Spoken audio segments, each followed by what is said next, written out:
3:30, so I could do that.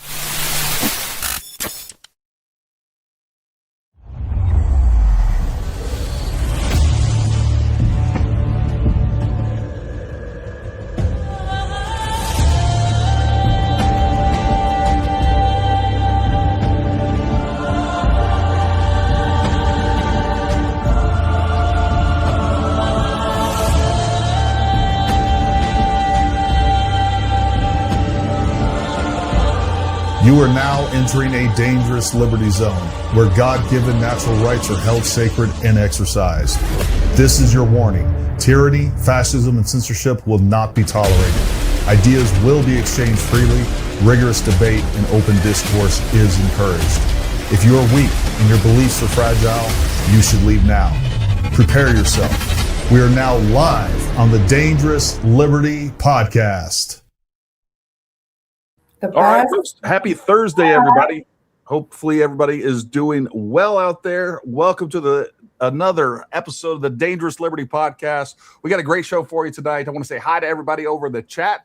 I see a lot of people enjoyed last night's discussion with Real Bass. I did too. I don't know how much we swayed each other one way or the other, but I think it was a good discussion. And you know what? I like Real Bass. I think he's wrong, but I like Real Bass. He was able to come on here, be civil, and it was a good exercise in civility and discourse. And I appreciate everybody that tuned in last night. If you haven't watched that, make sure that you go watch that. The other thing I want you to do right now is stop what you're doing and make sure you like, subscribe, and down in the description below, we'd love for you to become a member. If you'd like to support this channel, there's a link. Become a member. It's a couple bucks a month, and it goes a long way to support what we do, and we appreciate all that support. Also, go follow us on our little social media links down in the description as well. And we have Jinet Gharibian that we're going to be introducing. Make sure you go follow her. I promise you will enjoy that as well. But I do want to say hi to everybody over the chat. We got Mary Joey, we got Charlene, we got Obscure Moderator. Thank you to all our mods. We appreciate what you guys do. Thank you for taking the time to police up our chat. Lord knows we need it. And many, many more. If you haven't said hello already, make sure you do. I got Lori, Texas Motherbird, and many others. We appreciate you guys. But without further ado, I want to go ahead and welcome Jinet Gharibian. Jinet, thank you for coming on. I love what you do. I love your analysis and with your background and expertise. If you will, take a moment and just tell everybody about who you are, what you do, and where you're at. Sure. Thank you. Good to see you, as always. I am a therapist, licensed clinical therapist, and my specialties now are personality disorders. And so when I see one, I cannot unsee it. And the more I see it, the more I want to talk about it, especially nowadays that people are watching podcasts more than, the media, and I don't blame people. I don't, but a lot of things go unchecked and they're not facts, and people believe things that they hear most of the times not true, like a lot of things. For example, the PBD podcast, one of the podcasts that I love a lot, that video of Charlie talking about Erica and wanting her to run the business. And Patrick immediately said, this is AI. And so everyone who was listening to him that day believed it's AI. Now, 3 days later, 4 days later, when he goes and fixes what whatever the mistake it was, maybe the same listeners are not listening. Maybe the same are. Maybe everyone gets to know maybe some will miss. And it's just a scary time. I feel like we're living with AI now. And, but yeah, so I am a clinical therapist. I reside in California, LA. Used to be a Candace lover, Candace supporter, big time. Yeah, me too. And yeah, after Charlie's death, I just, not because, oh my God, she's talking about Erica. Actually, no, not at all. Just a lot of lies, a lot of manipulation, a lot of deception, a lot of hypocrisy. It was too much to not to wake up. Was there any like one thing that like changed your mind about Candace immediately, or was it something more of a gradual progression of just kind of seeing who she is and what her real personalities are?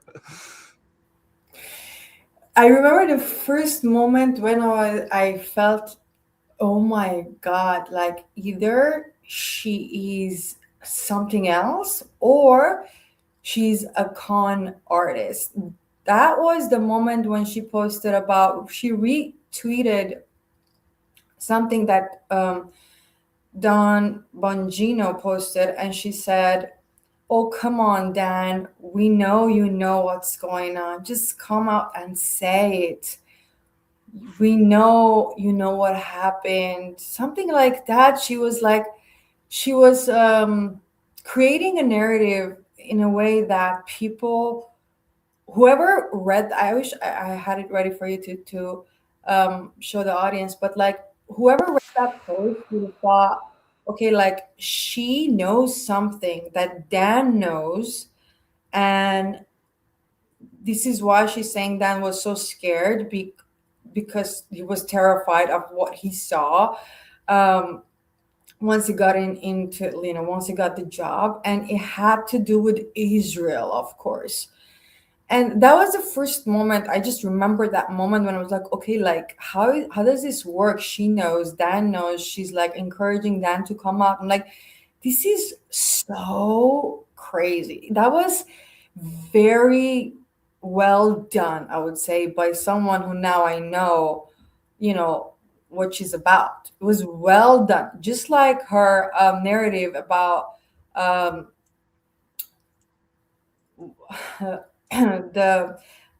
the government, like the France government is trying to assassinate her, and she posted that on Twitter. But she submitted stuff obviously to the FBI in a way that when Kash Patel was asked about it, he couldn't say no, we got nothing. He was like, we will investigate it. So it's just the things that she does. She's something else. Like it's really, really scary. And obviously George Farmer is another genius who immediately realized what she's about. And, therefore, no romance was needed before the proposal. Right. Well, I just want to, here's the actual tweet that you're referencing. She said, we know what it is, Dan. Just tweet it out. The world can handle the truth because deep down we already know. And Dan said, during my tenure here as deputy director of the FBI, I've repeatedly relayed to you things that are happening that might be immediately visible, but they are happening. The director and I are committed to stamping out public corruption and the political weaponization of both law enforcement and intelligence operations. It's a priority for us. But what I have learned in the course of our properly predicated and necessary investigations into these aforementioned matters has shocked me down to my core. We cannot run a republic like this. I'll never be the same after learning what I've learned. And, he goes on, it's not my truth or your truth, but the truth. God bless America and all those who defend her. Respectfully, Dan. What was the date? This was my awakening moment. It's July 26th. Yeah, so it was July 26th that she retweeted. I just want to make sure. Last year. Yep. 1 year ago. Yeah, it's been 1 year that I'm sober. Well, I want to touch back on what you were talking about as far as the PBD podcast, because you're absolutely right. We had him go on there and Patrick McDavid and say this is AI.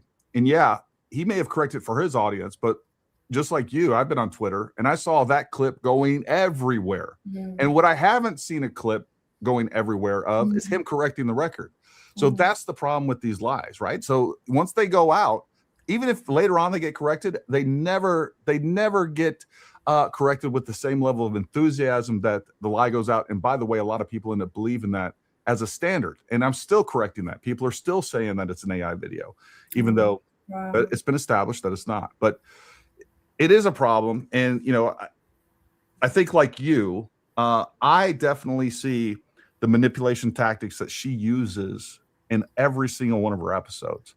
And that was the first time, again, going back to December, really, like it was probably more like mid-November, where I first realized what she was doing because I saw another post on Instagram and I was like, no, that can't be true. And I watched her video, and not only was it true what was being said in that post, but immediately I picked up on the manipulation tactics, the cognitive manipulation that was taking place there, the information operations, the narrative framing that was going on all throughout that episode, how she would refer to something as speculation in the beginning, but by the end of the episode or later on, she's referring to that thing that she said that she alluded was a speculation, but it's a confirmed fact, and then she continues to move forward. So, it is a problem, and it is changing the dynamic in America, because it's obviously not just her, it's Tucker Carlson. She has George Farmer behind her. I want to hear more about what you have to say about George Farmer. And, Nick Fuentes and all of these people in this orbit that are causing real damage to America. And most importantly to me, real damage to Donald Trump, who I think is the last barrier to the globalist agenda. I think after this, if we do not win the midterms, we do not win 2028, I feel like our country is lost. You guys tell me what you think about that down in the comments, but that's where I'm at with this. Yes, I couldn't agree more. Poor Trump. It is really hurting Trump. I just posted a link on Twitter. It's a YouTube link. You can, but this girl, I don't know who she is. You should definitely find out who she is and interview. She has like hundreds of videos about Candace and George. And sure enough, I saw and I'm like, I was right. George is another. George is not the one who, he's not who people think he is. He's just not. And so this girl was, she has really great videos about who George Farmer is, who Michael Farmer is. You know how we thought, oh, Michael Farmer, the father of George Farmer, what a nice man. He's like, these people are businessmen, Gary. These people are all about money. Yeah, and let me ask again. You've psychologically analyzed Candace. No, you should literally watch the interview. George Michael's Farmer is like, it's him talking about. So just do your own analysis, like not just. What I want to real quick before we get to that, what I want to know from you, because I don't feel like that Candace is motivated by money. I think it's influence. Big time. Jeremy Boring said something was yesterday or the day before that Candace will do anything for money, and that's what I think. It's true, and I know a lot of people think they're rich, the daddy's paying, but I don't think that's the case. Candace was freaking out at the Daily Wire. The last episode, if you watched at the Daily Wire, she was freaking out about the whole thing with Gaza and the fact that she's like, oh my God, they're coming after me. They want me to lose my job. I'm going to lose my job. I don't want to lose my job. I'm not an anti-Semite. I don't hate Jews. I love Jews. I have friends who are Jews. That's the last episode. If you go see, her panic is. Well, let me ask you, do you think that's pure? Here's what I think. I feel like she's motivated by influence, power, and self-aggrandization. That's kind of what I think those things get conflated, right? Because the more money you make, that is kind of the metric of where we kind of determine what our worth is.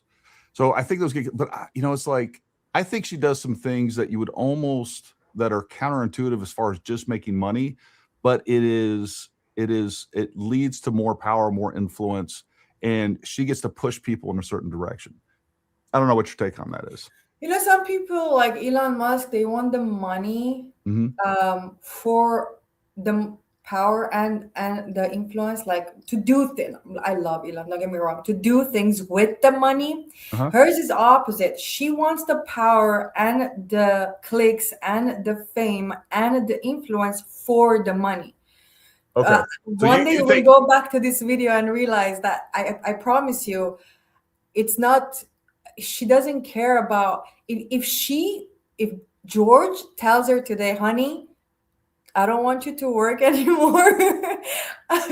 We just like, I don't know. Here's like, how much will satisfy Candace? Freaking Let's say we gave her $1 billion, right? Like, here you go. She will stop. She will stop, Gary. She would stop? She will stop. You think so? Yes. See, I don't think she would. But she hates coming in front of the camera. That's why she takes a break every 2 weeks. She hates it. And there was an interview that she talks about how there were days that Charlie, like she didn't want to do it anymore. And Charlie would drag her to work and tell her, like, don't give up. You have to come. You can't just give up. She didn't. There were many times that she I don't know, it's her ADHD. I don't know, it's depression. I don't know, it's just because like she's sick and tired of doing what she's doing all for money, but she doesn't want to. That's why every 2 weeks she takes a break. Every 2 months, 2 weeks break, every break after break, and every time with an excuse. But money is involved, and Alex, this guy who's trying to find who are the people who are getting paid to be influencer online. Oh. I hated the fact that he went to Tucker, and let me repost this too so you can show the audience how he acknowledged that Candace and George went to Russia and they didn't pay for their own trip. So then who paid, Gary? Who paid? Yeah. Here, I'll post it right now. While you're doing that, I'll play a couple of we'll play a couple minutes of this video real quick. And so this is Michael Farmer, George Farmer's father, correct? Yes. Work at £8 a week. I am a rock. Use and attempted to end her life. You had the neglect and shame associated with that, and the poverty. Actually, we lost everything. It was a very painful time for their life. And one of the people who took this very harshly was their mom. It was very difficult for her. Following his death, a lot of things happened. From wealth, or at least doing okay, they went to the slums. The family descended from being reasonably well off to bankruptcy. They started living, at some point, him and his mother lived in what he described as a slum tenement in a middle of Maidenhead, from the instability of their family. Actually, my sister suffered more than I did because she was at home, and I actually did go to a boarding school. She was a talented actress, but highly vulnerable.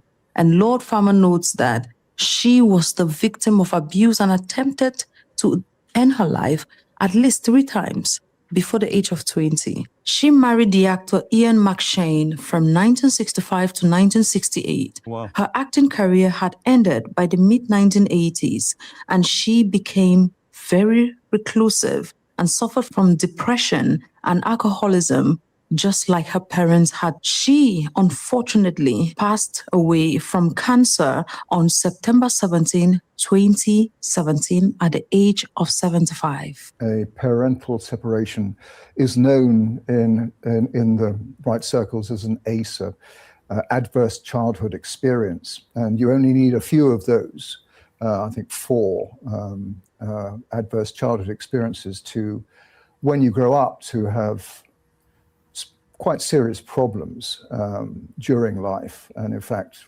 if you've got 4 or 5 of them, you could well end up in prison, etc., etc. And these were all results of the instability of the family, the poverty that surrounded the family, and the alcoholism that really emerged in the family. And with time, you realize that even Lord Michael Farmer was falling down that same path. As a result of his family background and everything that he was facing and how he was living his life, he developed a theory, he developed a phenomenon, he developed a lifestyle, which was I am a rock, a philosophy, which he was inspired by one of his favorite artists.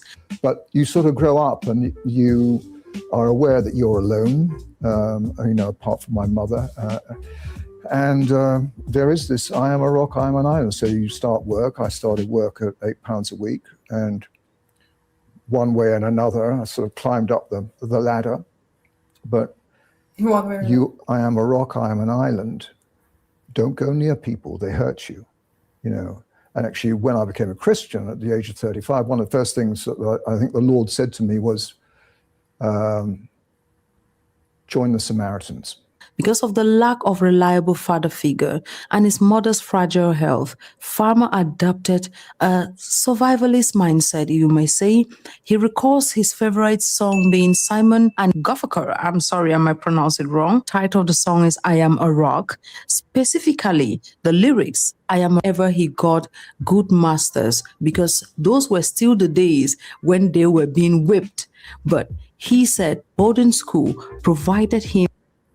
So, Jinet, what was some of your major takeaways from that? Yeah, these videos, she's so good that I didn't, there's so many of them, but George Farmer, he went to this elite school, as you know, and there was this club that he was a member of, and the club was all about destruction. So what they did, and proudly did, they would destroy things and then pay for it happily. That was the whole psychology behind it, which is very sick, right? Like Candace doesn't talk about this stuff. She talks about Sigmund Freud, but like, what is the psychology behind this club your husband was involved with? Being a member of a club where all the guys, and it was only guys, no girl, all guys, elites, very well off families, and they would just destroy, and all about destruction, and then happily pay for it, which their daddies were paying for it. But so they're going out and vandalizing other people's property is what you're saying, right? Anything they wanted, yes. Whatever they pleased, yes. And I can sense stuff, but like, just I what I was telling you about money, how it's all about money. Go what I just reposted, and how Alex talks about they didn't even pay for their trip to Russia. So then who did? Why didn't Alex tell us who paid? Who paid for Candace's trip? Because she keeps calling it it was like a family vacation. Click on Alex. There was recently a field trip with a bunch of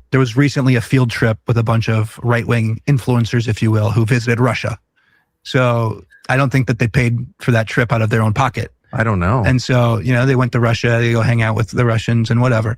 I don't have. You should pay your own way. There was recently a field trip with a bunch of right-wing influencers. When he was talking about this, only Andrew Tate and Candace Owens and George Farmer went to Russia. Yeah.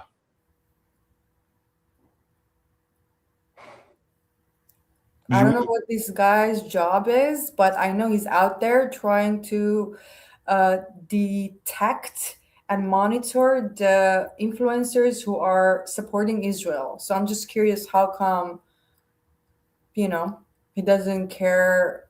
Like, is it just your job to go after Jews? Yeah, and he apparently is allegedly an advisor to Trump. I was actually just talking about him with somebody else recently, and he's been going after a lot of people and allegedly getting people banned or suspended from Twitter. Yep. Or talking about JD Vance and a couple of other people out there.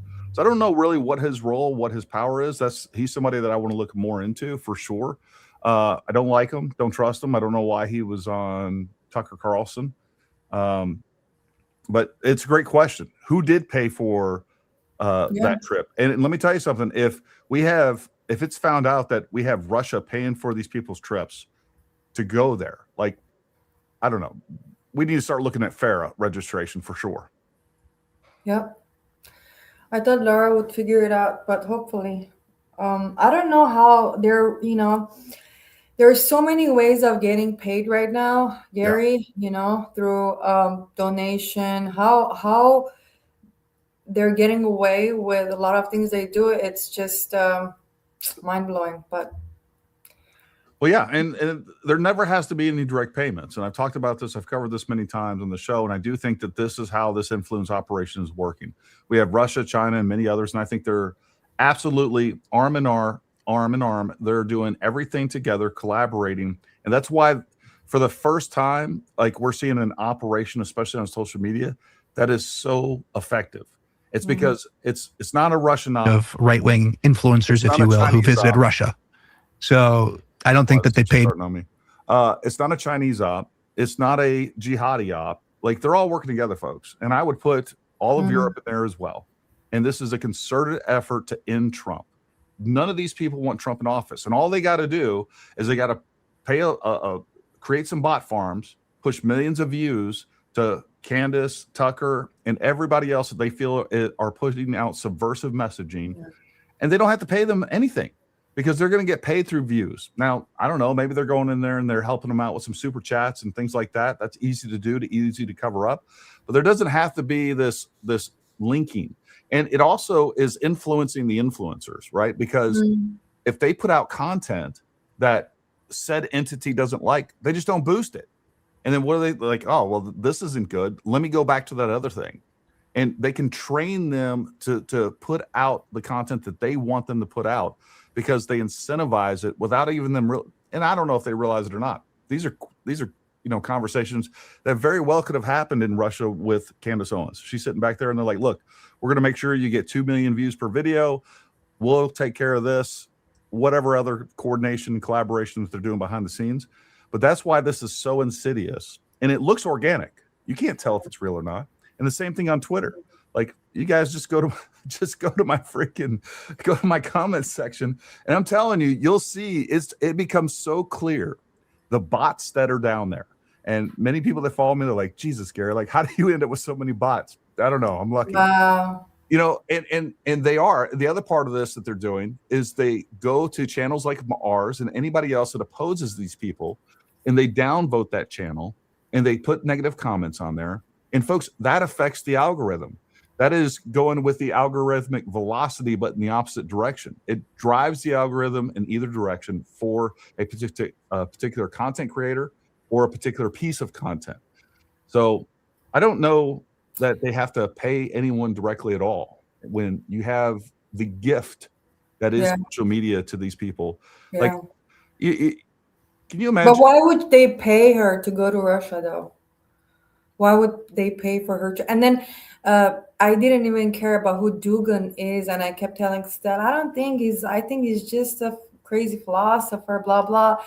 But then when Candace, when she on her show said that, I don't even know who Alexander Dugin is. I mean, what? If I know who Dugin is, you know who Dugin is. Yeah. At least say I know who he is. I just didn't get a chance to talk to him in person. Yeah, sure. Like Dugin would let you go. Yeah, and Dugin's been on Tucker Carlson. He's been on many other podcasts that are within her orbit there. So there's no way. And he, without a doubt, is the architect. Like everything that is happening right now, he has laid out. He is the architect of this. I think almost 100%. But I don't know how he's connected to these Catholic organizations, like Catholics for Catholics or John Weston, or like how, look, I'm gonna send you, I'm reposting something right now from John Weston 2-3 days ago, what he posted, how badly they want the Pope to bring the traditional, here I just reposted, so it's my first post after the pinned one.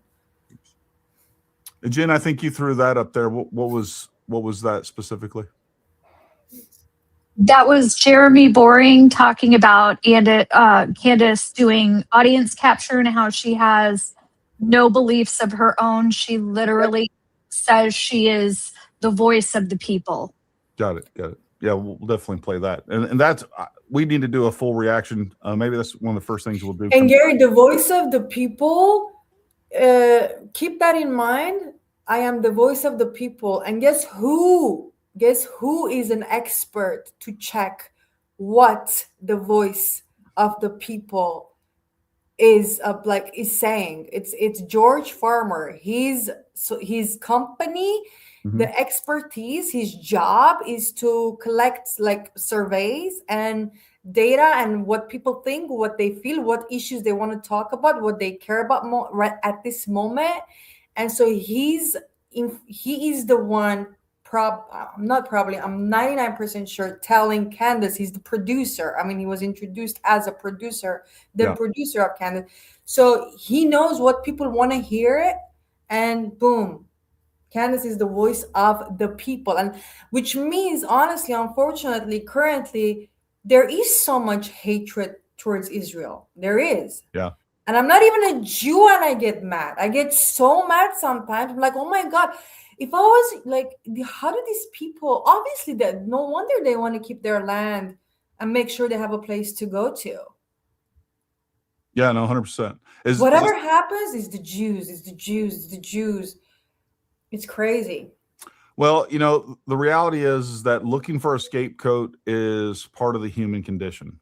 And, you know, these false narratives about Jews have been around for hundreds of years.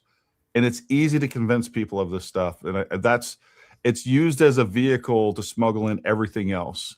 And that's why we see so many people that are now anti-Semitic that weren't, but there was also a lot of people that went into this very anti-Semitic that used this to convert people over to this idea that you know, the Jews are running Trump sold out, Epstein files, Trump killed Charlie Kirk, everybody's in on it except for I don't know, I guess the only people that are telling the truth are Candace Owens, Tucker Carlson, Baron Coleman, and some of the other grifter con men and women out there.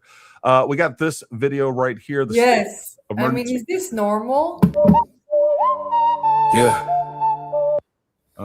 Let me turn down the volume so we don't get hit with a copyright strike. 20 hours ago was, so it's exactly 2 days ago. I recorded it yesterday. I'm trying to. Investing. Oh, it's down here. He's very connected to George Farmer. Very, very connected. Gotcha. I won't be able to play this video because of the music, or we'll get hit with a copyright strike. No, it's on YouTube. What do you mean? But it doesn't matter. It doesn't matter. Okay. Is this the full video? Yeah. The YouTube link is there too. You can just click on the YouTube link. Click on the YouTube link. I am. I'm on YouTube now, but I'm just telling you, with that music, I'll get a copyright strike for this. Oh, then don't play it. Yeah. How come he didn't? I don't know that he didn't, to be honest with you. You won't get it on X. X is you can pretty much. No. This was on YouTube. So basically, the video is about how Fatima was right about the latest two popes not doing the right thing and not going all extremely towards Latin Catholicism, which I don't know what that means, but I know enough to know that his views, if you just go on his YouTube channel, it's all about Israel killed Charlie, all about how correct Tucker is, how correct Candace is, how correct John Mappin is. It's just. Well, and somebody shared this earlier. Megan, thank you for this. I didn't see this, and maybe we'll pull up. Jen, if you can find an article for this. This is an interesting development because Bree Dale has been talking about this. We've had her on talking about the Vatican and the current state of, and also Candace Owens and her confirmation, and the fact that her confirmation had nothing to do with Roman Catholicism. It just had nothing to do with it.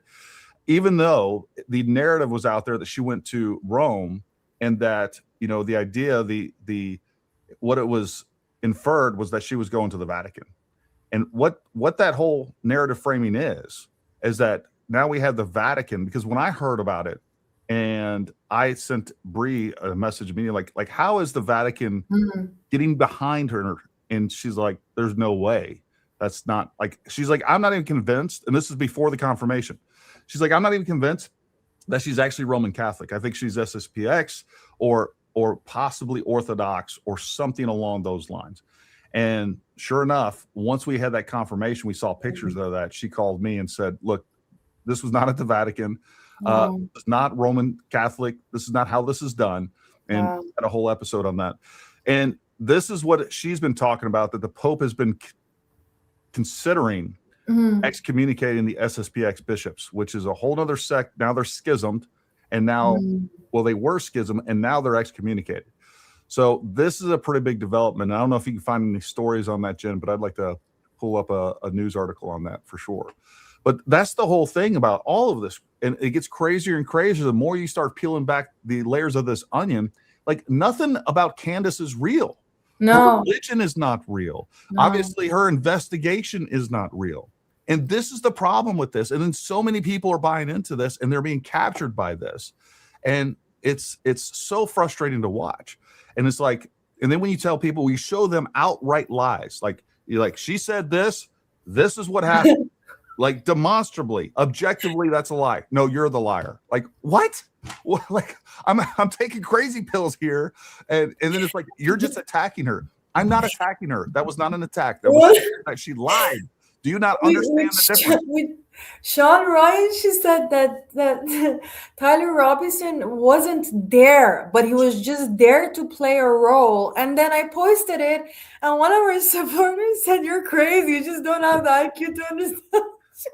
I have to repost this. You have to see this. I just don't even know what to tell them. Like, what? She's not saying it's the clone. She's literally saying he was there to play a role and just move the clothes, and that was his role. But Clothes. like, Whose clothes? Like, that was another thing I didn't understand, was like, whose clothes are we talking about here? She never clarifies that. And Tyler's. You remember how they said Tyler changed the clothes? yeah. So he's saying, yeah, exactly. Who's clothes? I get what you're saying. So the other Tyler. So there are two Tylers basically in Candace's story, and the real Tyler Robinson, who's now in jail, was just there to move the clothes of the other Tyler. It's like, why were there two Tylers? Why is there another Tyler? Jen, if you will, jump in here and take us through this real quick. You'll be able to read it through it and scroll down and control it better than me. So the Vatican excommunicates bishops of a breakaway traditional sect. It's just talking about how the Vatican Thursday said that it had excommunicated top clerics in an arch-conservative Catholic sect, as well as any parishioners who remain loyal to the group that claimed hundreds of thousands of followers, largely in the United States and Europe, triggering the most serious schism in decades within the world's largest Catholic faith. So it goes on to talk about how the Pope pleaded directly with the sect, the Society of St. Pius X, SSPX, not to consecrate 4 renegade traditionalist bishops without the blessing of the Vatican. It goes on to say that it's an extraordinary. Does it name some of the bishops that they excommunicated? Says that it was issued by Cardinal Victor Manuel Fernandez. Mm-hmm. That's cool. Yeah, I don't see the actual bishop's founder. I don't see the actual names of the bishops that were excommunicated, but I'll try to find those. Yeah, no, it really doesn't matter. The big thing about this, folks, is I'm curious to see what content creators are going to be complaining about this. Because they won't tell you. They hide this. They hide, like, they don't even tell people they're SSPX. They just say they're Catholic when they're not. They're not. Like, again, it's a whole nother thing. And what one of the primary driving factors behind SSPX is absolute anti-Semitic teachings, preachings, and that's what they do. And that's one of the things that you can identify, and that's what's kind of going on with this. And then you start getting wrapped up into Russian Orthodox Catholicism, which, you know, there were some things that Candace said that were really strange regarding that when she was in Russia. So I don't know. We're going to see how all that comes out and what information we get from that. But everything she does is fake. Everything is an op. Everything is manipulating information around who she actually is and what she's actually doing. And if you don't see it, I don't know what to tell you. Identity, Tucker is the same. You know, except he was so genius that it was not.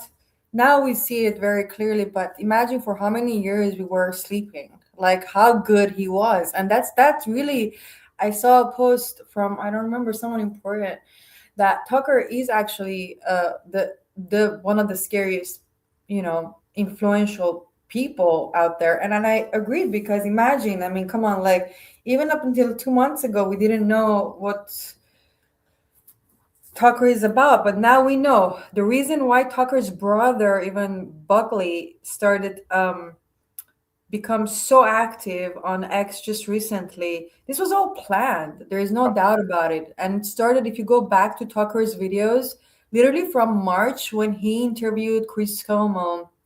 And you can play that video. Please play that video for people to see how he talks about Russia. And even Chris, it's on my X. Here, I'll repost that one right now. This was the beginning of Tucker going after Trump, and just the timing. I'm not saying this is for sure the reason, but the timing, it was right after Trump's cabinet members were confirmed on March 10 last year. Okay, so I just reposted it. Okay. So cabinet members were confirmed. Tucker and Candace and Megyn Kelly realized, oopsie daisy, like we didn't get a job. We supported Trump so much. And now they're like, after that, they just, I don't know. It's like, I feel like they got together, like we're going to create our own movement. Yeah. Well, look, I've been saying this since at least late December, early January, my whole theory of Project 2032. Let's play this video real quick. Yeah, this is really crazy. And Chris is a friend of mine, and I will talk to him and try to bring him to your show one day. Who's that? Chris Cuomo. Okay. That'd be interesting. Yep. I'm sure he has a lot to say about Tucker.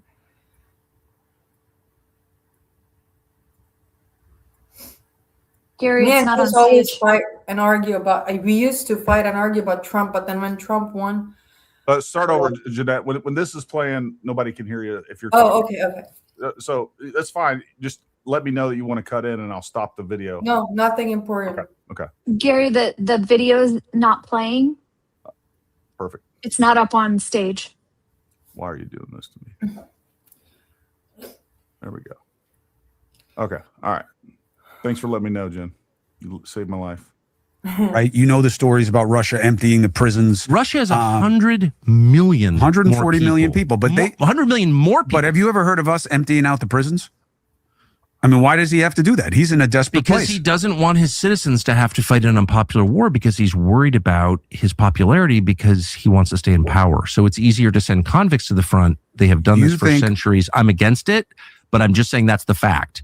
The point is, you think Putin is concerned about his popularity in a place where he kills all of his opponents on a regular basis? He's very concerned about his popularity. Really? When he completely engineers the outcome of everything that happens? Russia is a very...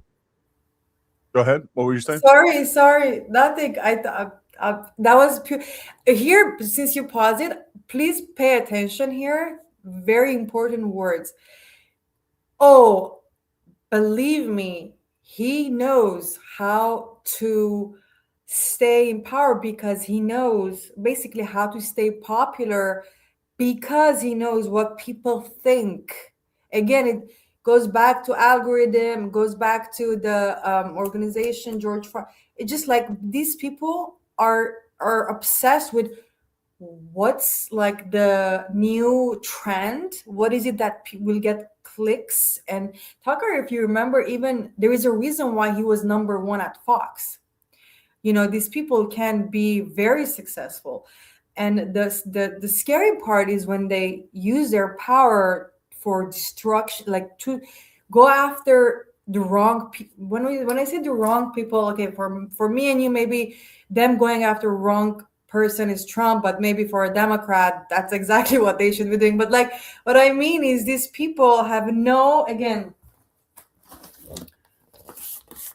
the flexible identities they have. The same guy, Tucker, who hated Trump and then loved Trump, now hates Trump, or Candace Owens was a liberal and then became like randomly, and you should interview Laura Loomer, because they were friends, Laura Loomer and Candace Owens, when Candace decided to become a conservative, and Candace asked Laura Loomer, how can I rebrand myself now that I'm on this train, So it was So, well, no, I think what we see is them following trends, being completely fake, following trends to get to a powerful position. And then once they're in that powerful position, they start to try to influence the trends and for their own use, right? And you're talking about Candace rebranding herself. We're seeing that all over again. That's exactly why she had freaking Biden on, right? Hunter Biden on. And then right after that, she had Anna Kasparian on. She's trying to shed herself of this conservative branding so that she has broader appeal across the aisle, because she's only going to reach so many of these woke right people, and then get over here. And like, her message is very popular amongst liberals, Democrats, and everything that she's doing, because it's obviously damaging to Trump, which is why it's also very popular to Russia, China, Iran, and everybody else.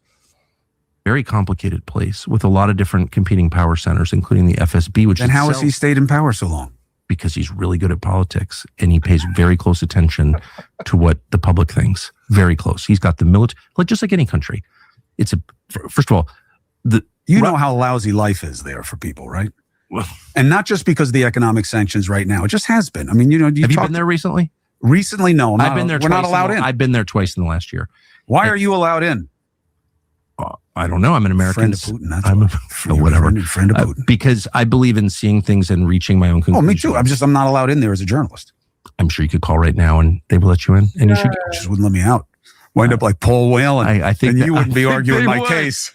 But look, here's the point. No, Russia, Putin does not have absolute control of his country, and there are all kinds of potential rivals. He's been there for. You sound more sympathetic towards him than towards Zelensky. I mean, you just forget about Zelensky. I mean, that's the problem that I have with this. Sitting here glazing Russia, glazing Putin, the same thing that Candace is doing. Folks, look up the information on this. Like, there's independent third parties. You can look up economic freedom, economic mobility, happiness, quality of life, like all of those things. They're so far down below the United States. And then we have this clown go over there and say, oh, look, the grocery store's cleaner. This is great. This is great. Yeah, you know what? And all it costs is your freedom. All it costs is your freedom. You talk about rigged elections. You think that they have real elections in Russia? I mean, look, I think there was an opportunity going back decades where we could have had a much better relationship with Russia. And because of some of the decisions that we made here in the United States, that friendship, that cooperation just doesn't exist. And now it's not going to. But to sit here and pretend that Russia is not our adversary in some of the worst ways possible. They're working to our destruction. Absolutely they are. Because our success is mutually exclusive. With the way that Russia's going, if they succeed, we fail, and vice versa, and they know it. And especially when Donald Trump is in office, because when you got a weak Joe Biden, you got other Democrats in office, like, they can't succeed, and they know it. And so that's what this is all about, to destroy Trump so that we can get Democrats in here and Russia, and they can continue. Democrats are going to continue to transfer power and wealth to China, Russia, and everybody else, because they hate America even more so than the Russians and Chinese. And then they're going to succeed. That's what they want. Well, by the way, Gary. Yep. Sorry. It's a lie. What he just said to Chris, that you can just call and go. I don't know if you guys are so cool with your text stuff. You can probably find it if Jen maybe can. But he literally a few months ago said that it was, I think, it was right after. No, it was last month, I would say, in a pot. I think it was with Piers Morgan. So he said that it took him, he wanted to interview Putin for so many years and he couldn't. And finally it happened. When did it happen? It was after he was fired from. So how it happened, where it happened, when it happened, and how it's all connected. Why did Tucker start going after Trump from March last year? We don't know, but Steve Bannon was his guest. Dave Smith was his guest. All the, all the usual on all the people that hate Trump haters. Yeah. All the people that have been trying to subvert Trump from the beginning. That's who they like to have on their shows. And then you have this Podcastistan freaking tour that everybody goes on. It's Tucker Carlson. Now it's Jimmy Dore. Lionel Media is now getting thrown in there because he's simping hard for Candace. Obviously, Sean Ryan, Candace Owens herself. Like he lies like he breathes. Tucker, like literally a week ago or like 2 weeks ago, I will find it. He said, "Oh, it took me forever to be able to go to Russia and do this interview."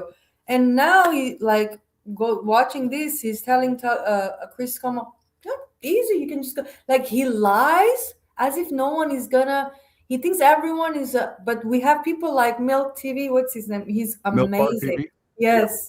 Thanks. He did play a big role in exposing Tucker, I think. Yes. No, I agree, without a doubt. And play the rest of this. More sympathetic to Putin than Zelensky for the following reason. I'm not sympathetic to Putin in the sense that I don't want to move to Russia. I don't see Russia as like a close friend of mine at all, or a free country or anything like that.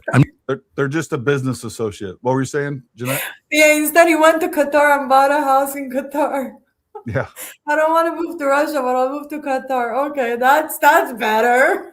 Sure. I'm just saying, I think it's fair to judge leaders on how they do for their country. They have one job. Do a good job for your country, make it better. And you think Russia's doing well? Oh, a lot better than Ukraine. I mean, a lot of Ukrainians have fled Ukraine to Russia. A lot. Well, yeah, they're under siege right now. No, but I'm just saying, like, Russia actually, for a country at war, is thriving. You know, I think it's got deeper problems. War is not good for any economy over time or any country over time. But there's been such a massive infusion of Chinese investment into Russia. So there's been. I wonder what the Chinese invasion. What's China doing in Russia? Tucker, tell us more. The Red-Green Alliance, and on top of that, yeah, he is so popular in Russia because right now they have 1.2 to 1.6 million casualties. Not all deaths, but somewhere around 750,000 deaths. Folks, can you imagine? Could you imagine like the Iraq War? We had like 7,000 casualty deaths there, so somewhere around there, if I remember correctly.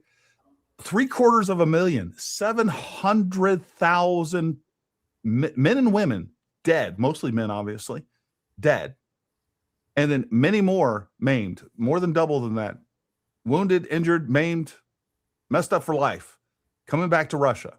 You think he's really popular? Could you imagine if we had 750,000 people dead in a war? What the American people would do? Like that would be that they would absolutely overthrow overthrow the country, overthrow the government for sure. There's no way that we would be able to put up with that. And I don't blame him. And you better believe that he's not wildly popular, but he controls Russia with an iron fist. That's what is done over there. Period. I have a house cleaner. She comes twice a month. Gorgeous girl, young. She came from Russia. I asked her, "Why did you leave?" And Tucker should do interview. He doesn't care. Tucker, we should be done with trying to expose Tucker's lies and how fake he is. We should try to find out what is it that he's getting from all of this. We should try to find the sources and go seriously, like, we need to find out how these are all. If we can't find out where the source is, I mean, what are we going to do all day? Just show their lies, expose their lies, and just do clips here and there. And nobody cares. He still has the influence. People still believe him. A lot of people. I mean, I'm going to repost this right now. I am literally posting how she's lying, and then her supporters are saying, "You just don't get it." What? Well, look, I wouldn't be surprised at all if there's a counterintelligence investigation on Tucker, Candace, or anybody else, especially Candace, given that she just went to Russia. And not that she just went to Russia, but specifically because she went to the St. Petersburg International Economic Forum. We know exactly what that is. And so I wouldn't doubt that there's an investigation. But what are they going to find? Again, if they're using the methods that I'm talking about, and I think they are, and they're boosting them through social media, through these bot farms, these sophisticated AI bot farms that are indistinguishable from a computer program and a real person.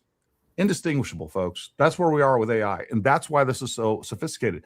Even if they could prove that that was true, what would they charge her with? She didn't have anything to do with it. And this is why this works. And this is why we have to pay attention. And unfortunately, Jinet, I think that is the answer. It's the only option that we have, is that more people have to continue to fight these lies. We cannot give these people any quarter. We cannot allow any lie to go unopposed, because it just grows and metastasizes. And no, we're not going to win over her people. Like, these people are gone. They're brainwashed. Yep. There's nothing, like, folks, the trial could happen tomorrow. And there could be a video of Tyler Robinson, like, documenting it the whole time and going in and showing him getting down and like, you could have all the evidence possible, and it's not going to change their minds. And these people aren't coming back from all of that. They're too brainwashed. They're too invested in this now. It is now their religion. They hold on to it like nothing I've ever seen. Yeah. Their minds are unchangeable at this point. But what we need to do is make sure that we are the antidote from that spreading. And that's what we got to do. And on top of that, the only way that we could potentially, recover some of these people is if there's such an attack, in the attack on Candace and all these people spreading lies. And I don't even mean attack. All right. The exposure of Candace spreading lies, the exposure of all these people spreading lies is so large that people are shamed into getting away from her. Like, that's what you got to be. Like, a Candace follower should be a pejorative from here on out. Like, flat earther, it's worse than that. You're a Candace follower. Like, that's what that should be, because it is so low IQ and it's so dumb at this point, and it's such a rejection of logic, common sense, and reason, that it shouldn't be tolerated in this country. And the only way that it's going to work is if people are fighting it online as vigorously as all these people are pushing it online. We have to outnumber her supporters, and that includes millions and millions of bots that are out there pushing this stuff as well. Now, guess who's joining this crowd? And Gary, these people, one thing they all have in common is, of course, the hatred towards Israel. So it's not like they're obsessed so much with Candace, maybe, but it's not so much about their love for Candace. I think it's more about their hate for Israel.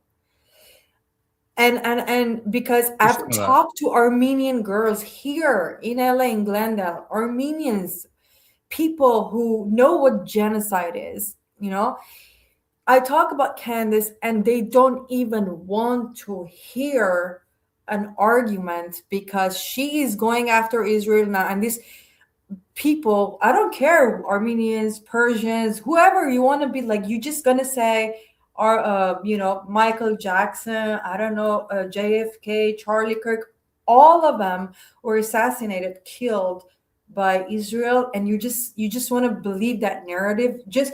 And then I posted an article after article and article on X that, honestly, across the research on the psychology of anti-Semitism, there's so many scholars and researchers that came to the conclusion, unfortunately, that it's all about jealousy, envy, and the fact that they're very competitive people, and they're very intelligent, So, and I don't want to name, but we have a very anti-Semitic guy on right now. He's very popular. He sleeps until 4 or 5 p.m., gets up, writes about what he wants to talk about. 8 p.m., 9 p.m., he goes live until midnight, sleeps until 4 p.m. So if you're so damn lazy, or if there is a depression predisposition in you and you're not treating that, and you just hate Jews because of their influence and power, that is something you have to finally be aware of. And if you really have a good soul, which this person that I don't want to name, but probably you know who I'm talking about, if you really have a good soul, you will sit down and be honest with yourself that, is this do you want to have a movement just based on, this is a guy who listened to Mark Levin his entire teenage years, So, and now he's like number one. He's number one enemy is Mark Levin. So what happened there? What happened? Well, let's just get it out there. We're talking about Nick Fuentes. But I didn't say that. I mean, how would I know he's asleep again? I've been putting, whatever. I didn't say his name because obviously I can't prove his day-to-day life, but I've been listening to him enough to know that he doesn't even want to do his own laundry, and he just eats McDonald's every day. But I mean, dude, come on. Like, if you're going to live like that, you can't I just want him to be honest. And when he told Tucker Carlson that Jews have so much power and influence, okay, you can have too. Beverly Hills here, if you go, there's so many Persians, so rich. What am I gonna like? I'm just gonna hate them because they're rich, right? I mean, or we have two ways of jealousy. We have two types of jealousy: negative jealousy, where you get so jealous that you want to destroy them, or a type that I can say I have it, is I look at them and I'm like, I wonder how. I'm curious. Let me go talk to them. Let me see what did they like. I have a Jewish Persian friend. She told me drop the PhD program, Jinet. I'm like, why? She's like, I calculated the amount of loan you're gonna get for the PhD after 15 years working. It's just basically the profit you're gonna gain from it's not worth it. And she's a Jew. Yeah, I mean, right there. That's she was able to calculate that the Jews aren't worth the squeeze. But look, the thing with this too is we're talking about how they're converting them, and I do think there's a bunch of people out there that start off this thing that are anti-Semitic, and they're going to latch on to any movement like Candace's that confirm their biases or propagate what they believe. The other part of this is I think the vast majority of people following Candace that now are anti-Semitic started following her. They became anti-Semitic through her, and so there's several areas where it's feeding into that, but it all leads to the same thing. Like right now, this whole movement is a couple of things. Number one, Israel's the worst thing possible. We need to decouple from Israel for sure. Number two, Trump is the enemy. He's actually worse than the Democrats. We can't let them win. And number three, what it is we need to turn into this isolationist nation, which guarantees the globalists, China, Russia, Iran, and everybody else will win. Like, we will be degraded to the point, and these are the same people pushing BRICS. They want to get rid of the American dollar as a standard around the globe so that America doesn't have the power and influence that it has. And that's the whole, folks, that's the whole lot. They're destroying this country in one of the most sophisticated ways. It's simple, but it's much more sophisticated when we think we're going to get destroyed through war, through these other means. No. They're going to just slowly transfer all the power and completely diminish. And folks, this can happen quick. Like, this can happen much quicker than people realize. And I'm just out there screaming, hey, folks, pay attention. We're losing our country. It's like, what we need to do is just starve the grift. If we just starve the grift and we leave it alone, it'll die on its own. Okay. All right. Yeah, that's fine. You're going to be speaking Russian. Well, really, ultimately, you'll be speaking Chinese and or converted to Islam, or all the above. And your kids aren't going to have a country. So we need to wake up and get serious and take this for the threat that it is. And the only answer, I was on the phone with somebody today, a fairly famous person. We were talking about this, and he was, I could tell he was struggling with this in his mind. Like, I don't want to give these people more airtime. I'm like, dude, they're getting the airtime whether you're there or not. The only difference is whether or not you're fighting back. Like, we've got to fight back. That has to be the answer. The answer to all this is TPUSA bringing lawsuits to Candace Owens and everybody else that's out there defaming them and calling them, accusing them of murder. The other part of this is everybody being vocal. And I understand, like, the tactics that these people are are using, these demoralization tactics, why they're down there in your comments talking smack to you no matter what. Same thing with me. Folks, they want you to feel attacked. And let me tell you, I understand that it works. Like, it sucks to get online. It's like you see all these bad things and false narratives and all these people talking crap about you. They want you to shut up. And when that happens, guess what? Just like Candace says, you're over the target. And folks, we got to get more people involved. And guess what? If there's millions and millions of people that are doing this, they can't focus on one person. And that we have to decentralize this. And it shouldn't just be Gary, and it shouldn't just be Lisa Knows and a couple of these other people out there, and everybody out there that's doing great work. Like you mentioned, Milk Bar TV and many more. Dan Bongino's doing a good job. Yep. Graham Allen's doing a good job. But like, we need millions of people doing this and fighting for this country as hard as these people are fighting to destroy our country. Amen. All right. We'll I tagged you right another one if you want to show. Yeah. Let me make sure we're showing the screen here. Let's see. Which one is it? Oh, I didn't. Did I not? I did. So the one that here it's here. Now you can see it on my main page. Refresh. Right there. Like, how can you? Sean Ryan. Oh, Sean Ryan. Who do you think is behind this? I don't. Do you think Tyler Robinson was there? You don't think he was there? I think he's a total patsy. I think they get lookalikes and they get everybody wearing the same outfit. I think he played a role, and I believe that what he did was he picked up clothes and he dumped them behind the Dairy Queen. I think he had a role. Who do you think is behind this? I don't. Do you think Tyler Robinson was there? You don't think he was there? Clearly saying Tyler Robinson total patsy. was there to play a role. Am I not understanding?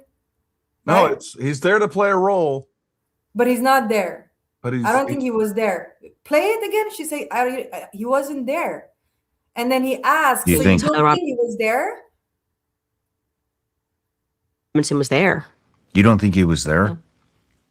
I think he's a total patsy. I think they get lookalikes and they get everybody wearing the same outfit. I think he played a role, and I believe that what he did was he. Sorry, one more time, to all the way beginning. Yep. Listen. Who do you think is behind this? I don't. Do you think Tyler Robinson was there? You don't think he was there? What? I think he's a total patsy. I think they get lookalikes and they get everybody wearing the same outfit. I think he played a role, and I believe that what he did was he picked up clothes and he dumped them behind the Dairy Queen. I think he had a role. Whose clothes? Who do you think is behind? Whose clothes was he picking up and dumping behind the Dairy Queen, and why? Why did he need to? Like, where did she get this from? Like, this is just like he was there to pick up some bananas. I mean, you might as well just say like pick a random thing. He was there to pick up bananas and deliver them to the local zoo. Like, what are you talking about? Whose clothes and why? You didn't challenge her at all. And now we have Anna Paulina coming to. She's now reading Candace's favorite book called Chaos. Did you see her post? Now she's talking about the same book. Now, oh my God, I can't wait to see Candace reposting her post. I know how happy Candace is going to get seeing Anna Paulina Luna is now reading her book called Chaos. But I don't know, man. I feel bad for these poor people, these, Jews. I mean, man, I definitely wouldn't wish to be one right now. Everything is all about them. They're blamed for everything. It's really sad, really, really sad. That's all I can say. Jen, will you go ahead and play this? That I was totally determined, monomaniacally dedicated to doing this interview, not simply because I want to know what Vladimir Putin is like and what he thinks about a war that is resetting the world and really gravely damaging my country's economy, but also because they told me I couldn't on the basis of illegitimate means and for no really clearly stated justification. And I thought that can't stand. I want to live in a free country. I was born in one. and I'm going to do whatever small thing I can do to maintain, the society that I love. You are known to be pro-Republican Party, right wing of Republican Party. This is what they claim. They said first you've been a Democrat That's and not then true. became a Republican. Okay. Or you are known to be pro-Trump, anti-Biden. What is truthful in this? And you went to Putin. It takes 90 seconds for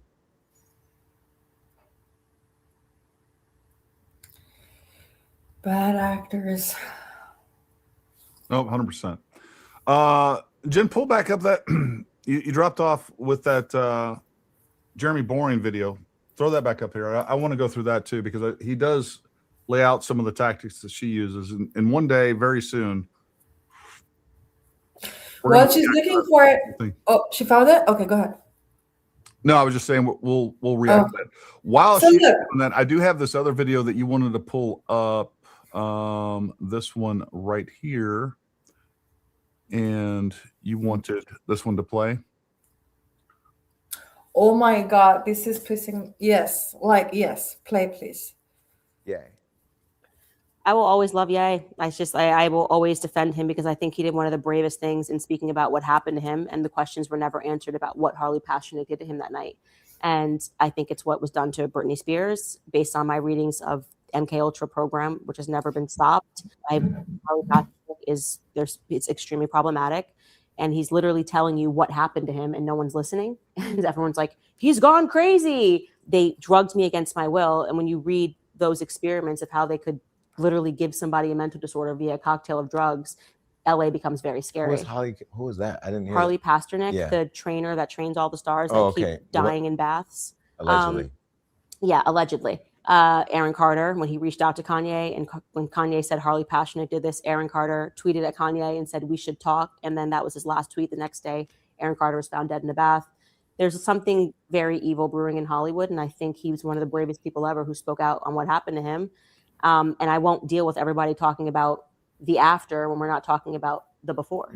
You don't think his stuff is a bit much now, though? Like I said, we got to deal with the before. Like Kanye was Kanye, and then Harley Pasternak took him to his house and got an ambulance and had him drugged and admitted that in a text message. He said, I'll do it again. And we'll take Here, let me read the text. He Pause was it. military trained.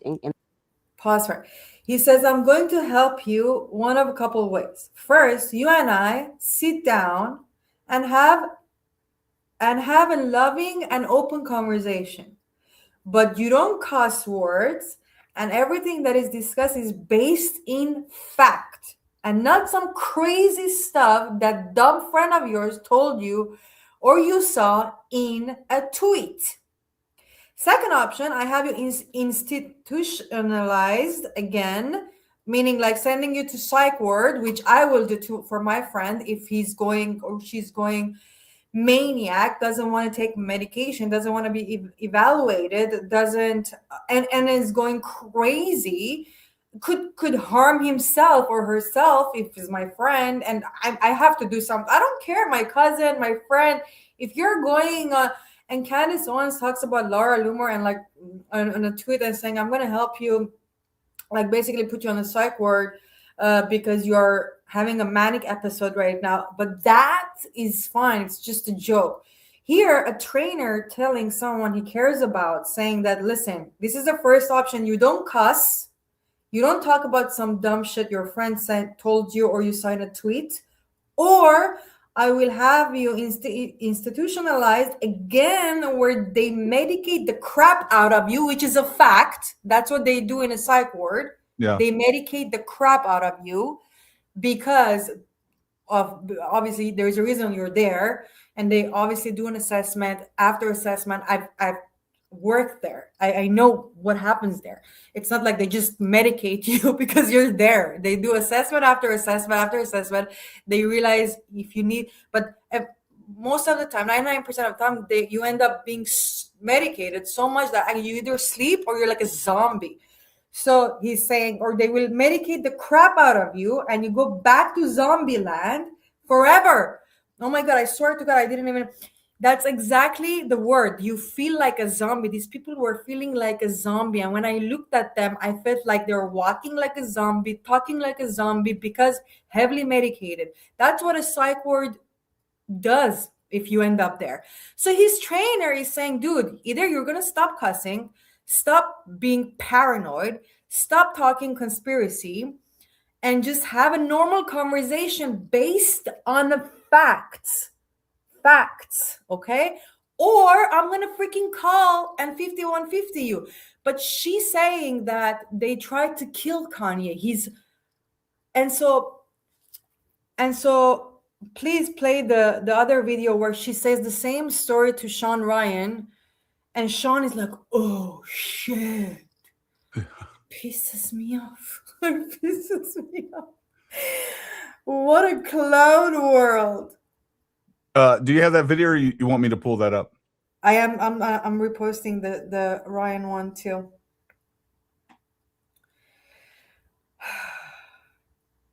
Here we go. All right. Okay. I just reposted it to him. Okay. So you saw the text, you got the idea, right? Either you're going to talk facts and not be paranoid, or you are in your bipolar manic episode, and I'm going to call an institution, whatever. They send you to psych ward. Can't pronounce that word. But listen. Institutionalized. Yes. That Harley Pasternak, he shared the message that Harley Pasternak, his trainer, gym trainer, wrote to him, and he said, you know, here's how it's going to go. Maybe he said, you're going to say sorry or something. And then the message reads, or I'll take you back to Cedar Sinai, because Harley Pasternak is the one that got Kanye put on a Psych 5150 hold when they drugged him. And he said, and we'll take you back to, I think he described it as La La Land. And he said, and play dates with your kids will never be the same. We'll drug you out of your mind. Holy shit. It's in writing. And the media just let it go and said Kanye was crazy. I said, no, Harley Pasternak's crazy. Who the hell is this man? That's not how a gym trainer talks. Who is this guy? That's not how a gym trainer talks. Shit.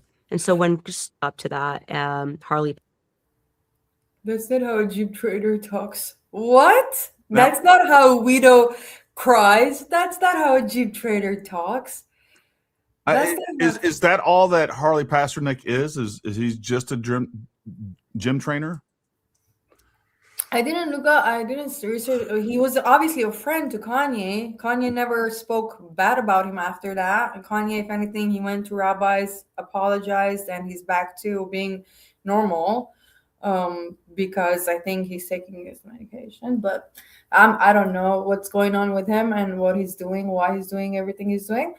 However, I know that I want you to just look at the text message and tell me, what did you see, feel, interpret this text message to be versus what Candace just did?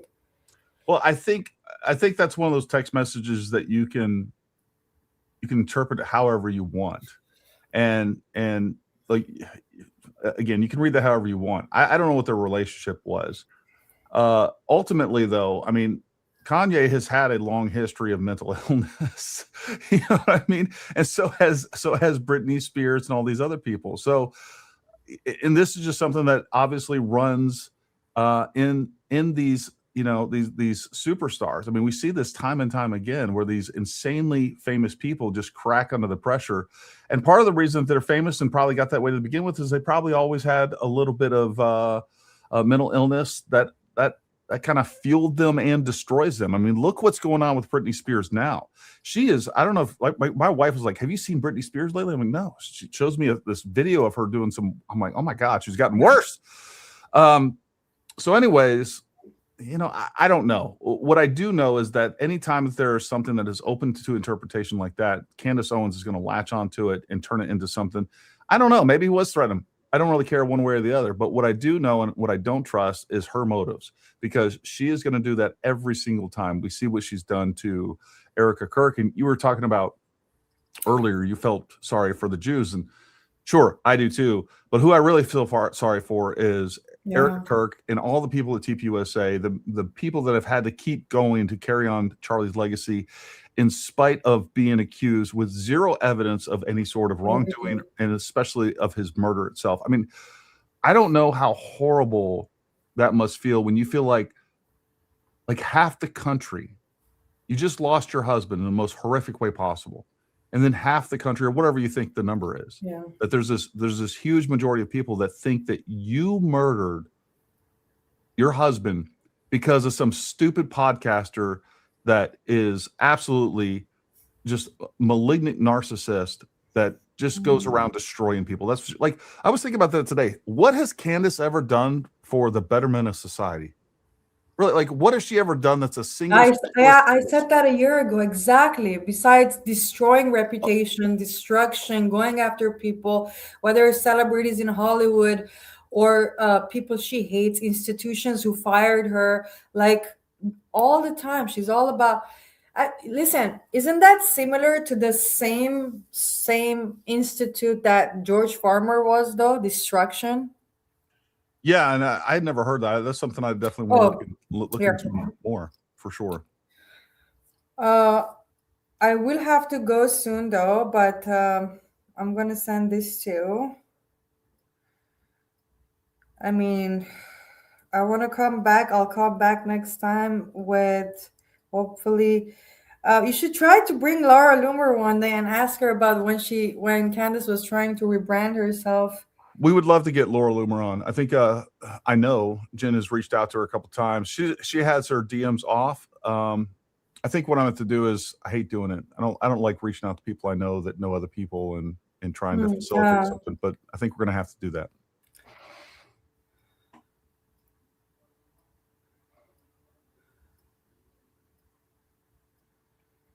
Here we go.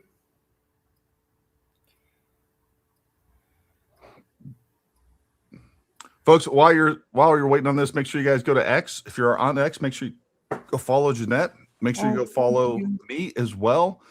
We also offer subscriptions on X. We'd really appreciate your support there.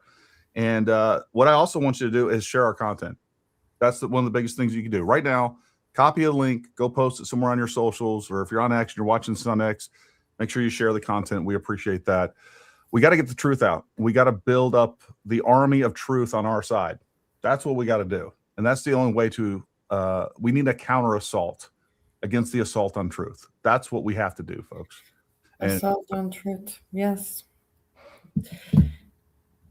So yeah, it's scary. They're growing. I posted a picture. This is where he was a member of. I mean, Jen can find a lot of, there's so many posts. I think it's been, this is where he was a member. Check this out. The Bullingdon Club's notoriety stems not merely from its decadence, but from complete absence of consequences. I don't even know what that word is. Consequences. Members have historically faced restaurants trashed, college rooms destroyed, dress codes enforced by initiation rituals bordering on humiliation. All of it hidden behind wealth, connections, and complicity of institutions unwilling to confront their golden boys. I think that is a good thing to research. The Bullingdon Club in cultural immunity. Yes, he was. There's a picture of him with the boys. I'm sure Jen can find it. I mean, even that channel I told you about, the girl, she's so good. She has like hours of research done there. I'll definitely share that link too. She's amazing, whoever she is. Nima, something like that, her name. But yeah, I mean, come on, like, this is, you can't, I really didn't want to care about, doing all this. And for me, it's, I'm losing money, I'm losing energy, I'm losing time. For me, time is the most precious thing. See, I'm wearing a clock. It's ticking all the time. And I feel like sometimes like, Candace, stop wasting my time. Can we move on already? Can we do something better, something more? But yeah, she's not stopping. So I guess, like you said, we have to fight back. We really do. We really do. Well, listen, Jinet, we appreciate you coming on. Folks, I'm probably going to play a little bit of Sean Ryan. I don't think we'll play it all tonight, but I do want to play a little bit of that interview and go through that. I'll get to your super chats before then, but Jinet, we always enjoy having you on for sure. And anytime you want to come on, let us know, and we'll have you on. Thank you. No, thank you so much. I love what you do. Keep up the good work. Thank you. You do the same. All right, folks. Let's go through some super chats, and then I will play some of the Sean Ryan because we got to get to that tonight.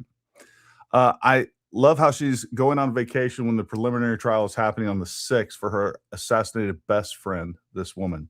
You'd think she'd want to attend that, right? You'd think she'd actually want justice for Charlie, but she's trying to do the exact opposite. I know she constantly says she's trying to get justice for Charlie, but we all know what's really happening here. Did you see the clip where Candace said as a 6-year-old girl she wanted everything, her blonde hair, blue eyes, white best friend had? Yes, I have seen that. I'm not sure we would lose 2028 due to loss of midterms, but agree it's likely. I worry the Dems will cheat on the midterms if we don't get the SAVE Act passed. I agree with you, Jenga. Look, I am as disappointed in the Republican Party and especially the House. They just can't seem to get it together. And there's always, this is what happens. The problem is, and I'm going to give Owen Schroyer a little credit here. One of the things he said that I saw in a tweet today is you're complaining that the Democrats will actually do what their voters want them to do if they win the midterms in ultimately 2028, right? And he's correct. The Democrats are extremely dedicated to pushing their agenda through, and we're just not as motivated to do so. And then we also that's how conservatives are. We're more independent thinkers. We're not as monolithic and indivisible as the Democrats. I mean, they are, man, it's blue no matter who. And they are their agenda, ultimately communism, globalism, is their religion. And they'll do anything to get it passed. And the right is just much more easily fractured. And it is disappointing. Really is. Gary, decent people like you have a hard time understanding that with people like Candace, truth is irrelevant. It's all about control. No, I agree with you. And I'll disagree a little bit with Jinet. I think that if Candace had $1 billion sitting on, like, literally her desk was made of dollar bills, $100 bills, I think she'd be right in front of that camera. Yeah, she's lazy. She doesn't like to work all the time. She takes lots of breaks, but I think she gets off on the power and influence more so than the money. I think those things are, integral to one another and inexorably linked, right? So, like, if you have power and influence, the money's there. You kind of gauge those two things that they get conflated. So I understand why people feel that way, or to some extent, even though the influencers themselves or whoever we're talking about, a politician, whatever else, like, the money they're making is the metric by how much influence they have. And so they probably even get that confused in their own mind to some extent. But I think you're exactly right. I think it's power, control, and influence that she gets off on. Tucker needs his embroidered tighties pulled up to his chin and then shoved in the locker, reminiscent of the high school years, I'm sure. He's such a pretentious weasel. God bless, brother. Thank you, buddy. We always love you, Dr. Altoids. Thank you. Biology always wins. Get the one Paramount Tactical membership. He wasn't there, but he was there. That's exactly right. He wasn't there, but he was there.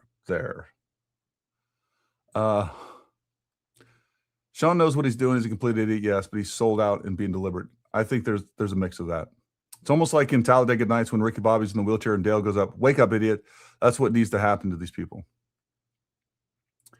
Candace is a plant from the left. You pay attention, you'll see her true personality slipping through, especially with her Jew hatred.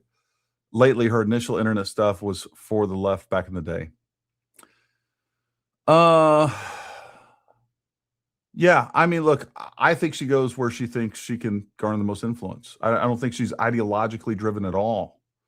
I think she has no moral or philosophical foundation at all. I think she goes where the wind blows. And, when she was a leftist, it was advantageous for her to become a conservative suddenly. And it surely was. And now that she's a conservative, it's advantageous to start dunking and trying to destroy the MAGA movement. And that's where she's going now. And that's why she's trying to branch out using Hunter Biden and using Anna Kasparian. Sean is CIA presenting the narrative is blatantly obvious. Look, even when I liked Sean Ryan, I've always been suspicious of Sean Ryan. His like from the very beginning, number one, he was getting millions and millions of views. He was actually getting more views back then than I think he is even now. But he was getting millions and millions of views like by episode 100. And there was always a production value to his podcast, even from the beginning, that just didn't make sense to me. So take that for what it is. Here's my Sean Ryan impression. Wow. I didn't know that. Wow. That's all of, that's his entire transcript from the whole episode. Candace's own parents didn't want her. Well, and maybe that's where some of the stuff stems from. Gary, I have the Jeremy Boring clip ready for you. Candace saying she is the voice of the people. Let's play that. Is that? I need you to pull yours off. Oh. So bossy. My God. Who's running this? Sorry. Sorry.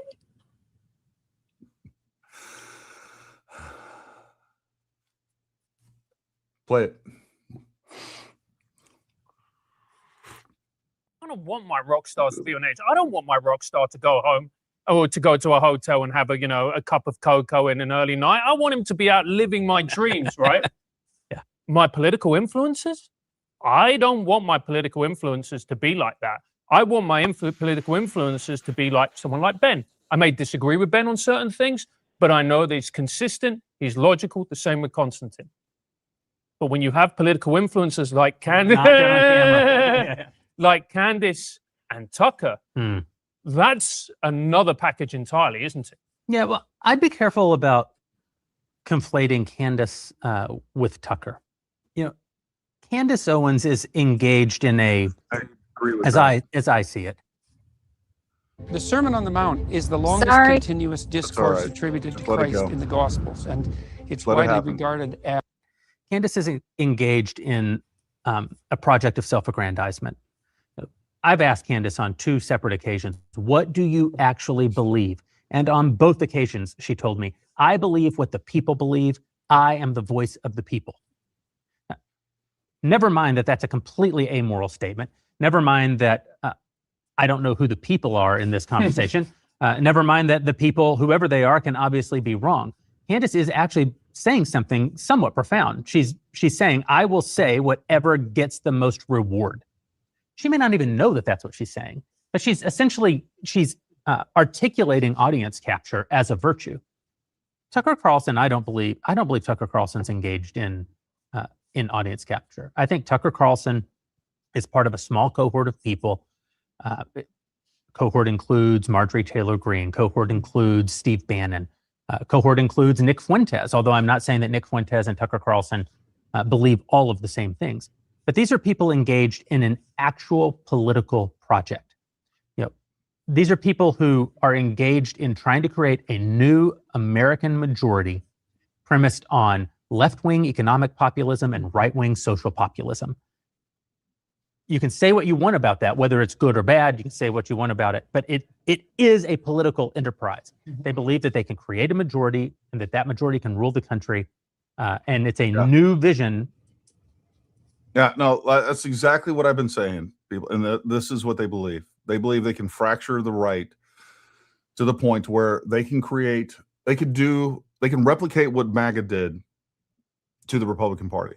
That's what they think. And what it's going to take is us losing the midterms, us losing 2028, and then they're going to be the opposition party. And they're going to convince the American people, like, MAGA failed you. The Democrats are in power now. If we had been in power, this wouldn't have happened. All these other, like, we're going to do everything's better. And I'm telling you right now, all it is globalism repackaged for the right. Because if they want to push anti-Semitism, if they want to push us decoupling from Israel, and they want to push us into this isolationist movement, that is how America is destroyed, for sure. Not necessarily the whole Israel thing, but isolationism for sure. But make no mistake, China and Russia are pushing this anti-Semitic, anti-Israel thing, so we will decouple from Israel. Folks, that is such a strategic location. China's already trying to get in there. They don't care about the politics. They care about the location so that they can continue to push influence and project power through the Middle East, through Israel, just like we're doing. And they're convincing Americans to move against their own interests, to help. They're recruiting Americans to destroy this country unwittingly. Let's do this just for at least for a few minutes. I don't know that we'll do the whole thing, but I do want to play some of the Sean Ryan interview with Candace Owens. I've already seen portions of this. Let's go through and just kind of react a little bit to it here and there.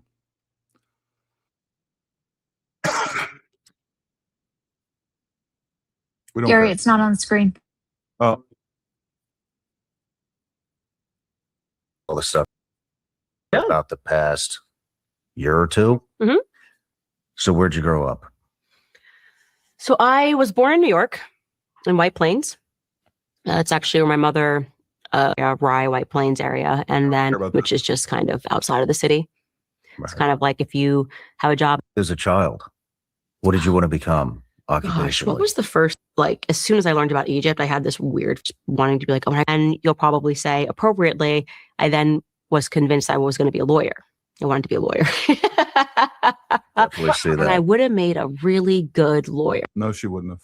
No, you wouldn't have, Candace. That laugh was so fake, I couldn't stand it either. Just so we're clear. You still. I then was convinced I was going to be a really good lawyer. You still would. It's never too late. It'd probably come in handy for you. It would. I actually kind of feel like I am a lawyer in many ways. I get sued so much, and I really enjoy talking to my lawyer. He's just become such a friend and understanding it. I love to read the documents. I mean, other people getting sued. I made a whole series on the Blake Lively series. I do have a love of it. I have to get that. But yeah. In the last few years, it's been a lot, man. It's been like, I feel like the Daily Wire was like, he's not Jewish, last I checked. Neither is Charlie Kirk. But he then moves on by saying that I defamed him because I said that the security team was incompetent. And so he's blaming me for a loss of revenue to his business because I said he's incompetent. That's not what she's being sued for at all. I'm going to continue to play this, but we're actually going to pull up the Harpole case and we'll outline exactly what she's being sued for. She's once again lying and narrative framing. I didn't even know this portion existed. I'm glad we listened to it.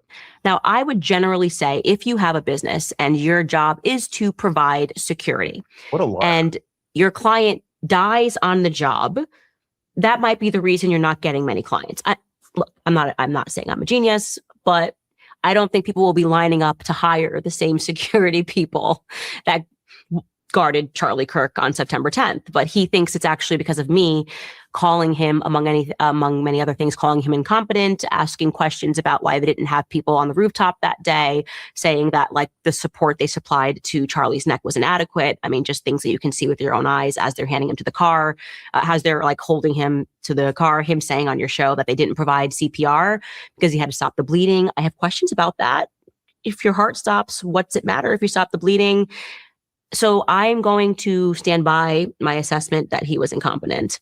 And then the second chunk of his lawsuit is his saying that I guess defamation per se might be his argument, because I asked about whether he was at Fort Huachuca because somebody believes they saw him at Fort Huachuca on the 9th.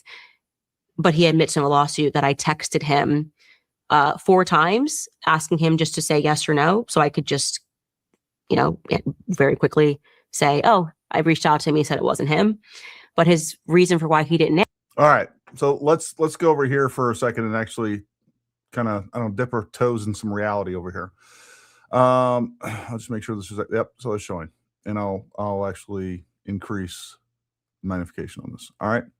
What she's getting sued for is that she entered into a conspiracy with Mitch Snow. And I wish my mouse wouldn't do that to me. All right. So, of course, I lost my place. Bear with me, folks. All right. Snow entered into conspiracy with Owens for the express purpose of engaging in a coordinated and deliberate campaign designed to defame Harpole and ruin his reputation. Owens and Snow agreed that Owens would use her network, including podcasts, websites, social media accounts, all of which are controlled by either Candace Owens, George Tom, to publish Snow's fallacious narrative that Harpole was involved in a plan with the United States to have Kirk assassinated. All throughout this, he's not suing for defamation in that because she said they failed or any of that. What she's saying, what Harpole is suing her for is because she is accusing him in multiple different ways, in multiple different podcasts, drip, for saying that he was involved in the murder of Charlie Kirk. That's what she's getting sued for. So when she goes on here and narrative frames like, oh, because you did things wrong medically or because you failed at your job, that is not it at all. It's not what she's being sued for. That's not why he's suing her. And that's not what she did. I mean, I guess she can say that, but what she's being sued for is the fact that in multiple different ways, she has claimed that he was involved and that he had foreknowledge of this. That's what she's getting sued for. So again, man, she just lies. It drives me absolutely nuts. Answer me, despite me trying to just get an answer, and why he's decided to just instead sue me. And by the way, she's lying again. And this is one of the things I pointed out in one of my recent videos about this whole thing. She did not text him anything until after she had a meeting with Erica Kirk. All right. So she had already released that entire episode saying that Brian Harpole and making the claims on December 8th. She didn't send texts until like December 15th or 16th, prior to the December 18th of actually having Mitch Snow back on for the first time. But she laid out the story, blamed Harpole, said he was at Fort Huachuca, and did the defaming long before she ever sent a text. And that story was already out, and it was out there for multiple days. And now she wants to text Brian Harpole and cover her ass, which it wouldn't matter, really. But now she's saying, I sent you text trying to play the victim here, and like, this isn't going to work in court. This will work on Sean Ryan because he's a moron and he doesn't know anything about the case. And it'll work amongst your sycophants that are too dumb to even apply any logical common sense thinking at all what's going on here. But it doesn't work. It's not going to work in court. And this is why she's going to fail and why she's going to get sued successfully. And she's going to lose a bunch of money. And by the way, you better believe their lawyers, Brian Harpole's lawyers, is taking this. They're going to show this in court. Look, Your Honor, she lied again. This is not what we were suing her for. And this shows how malicious that she actually is. I mean, this is stupid right here. We actually need the Beard lawyers' take on this because this is dumb. She should not be a lawyer. My God, she's doing this and she thinks she should be a lawyer? Was because, what was his bizarre legal reason for why he just didn't answer any of my questions? I think he said because, he didn't want me to get famous off of him. I promise you this is his argument, is that the reason he didn't answer— He didn't want you to get famous off of him. That I was just going to use it for clicks. So if he had answered me and said, no, I wasn't at Fort Huachuca, then I would have used it for clicks. And he didn't want me to use him for clicks. So that is the thrust of the lawsuit. So what does he want? Is he suing you for money? I think, he wants money and to be determined by a jury, because his business has been affected. So this shit's actually going to court. Oh, yeah. Which I'm really okay with, because a lot of the questions that we're just trying to get answered, we can now force him to answer them and bring other people in too to sit down for deposition. So do you have a court date? Somebody clip that. We're going to clip this, Jen, because when she goes to dismiss this case, which she's already tried a partial dismissal already, when she goes to dismiss this case, she will. We're going to clip that and we're going to play it all over the place. You guys do that. All you content creators out there, or want to be content creators, and I don't mean want to be in a derogatory way. I'm saying if you want some free content, clip that right now and bookmark that away, because pretty soon, I think it's in the July 27th or something like that, is going to be, look, they're going to move to dismiss. You better believe it.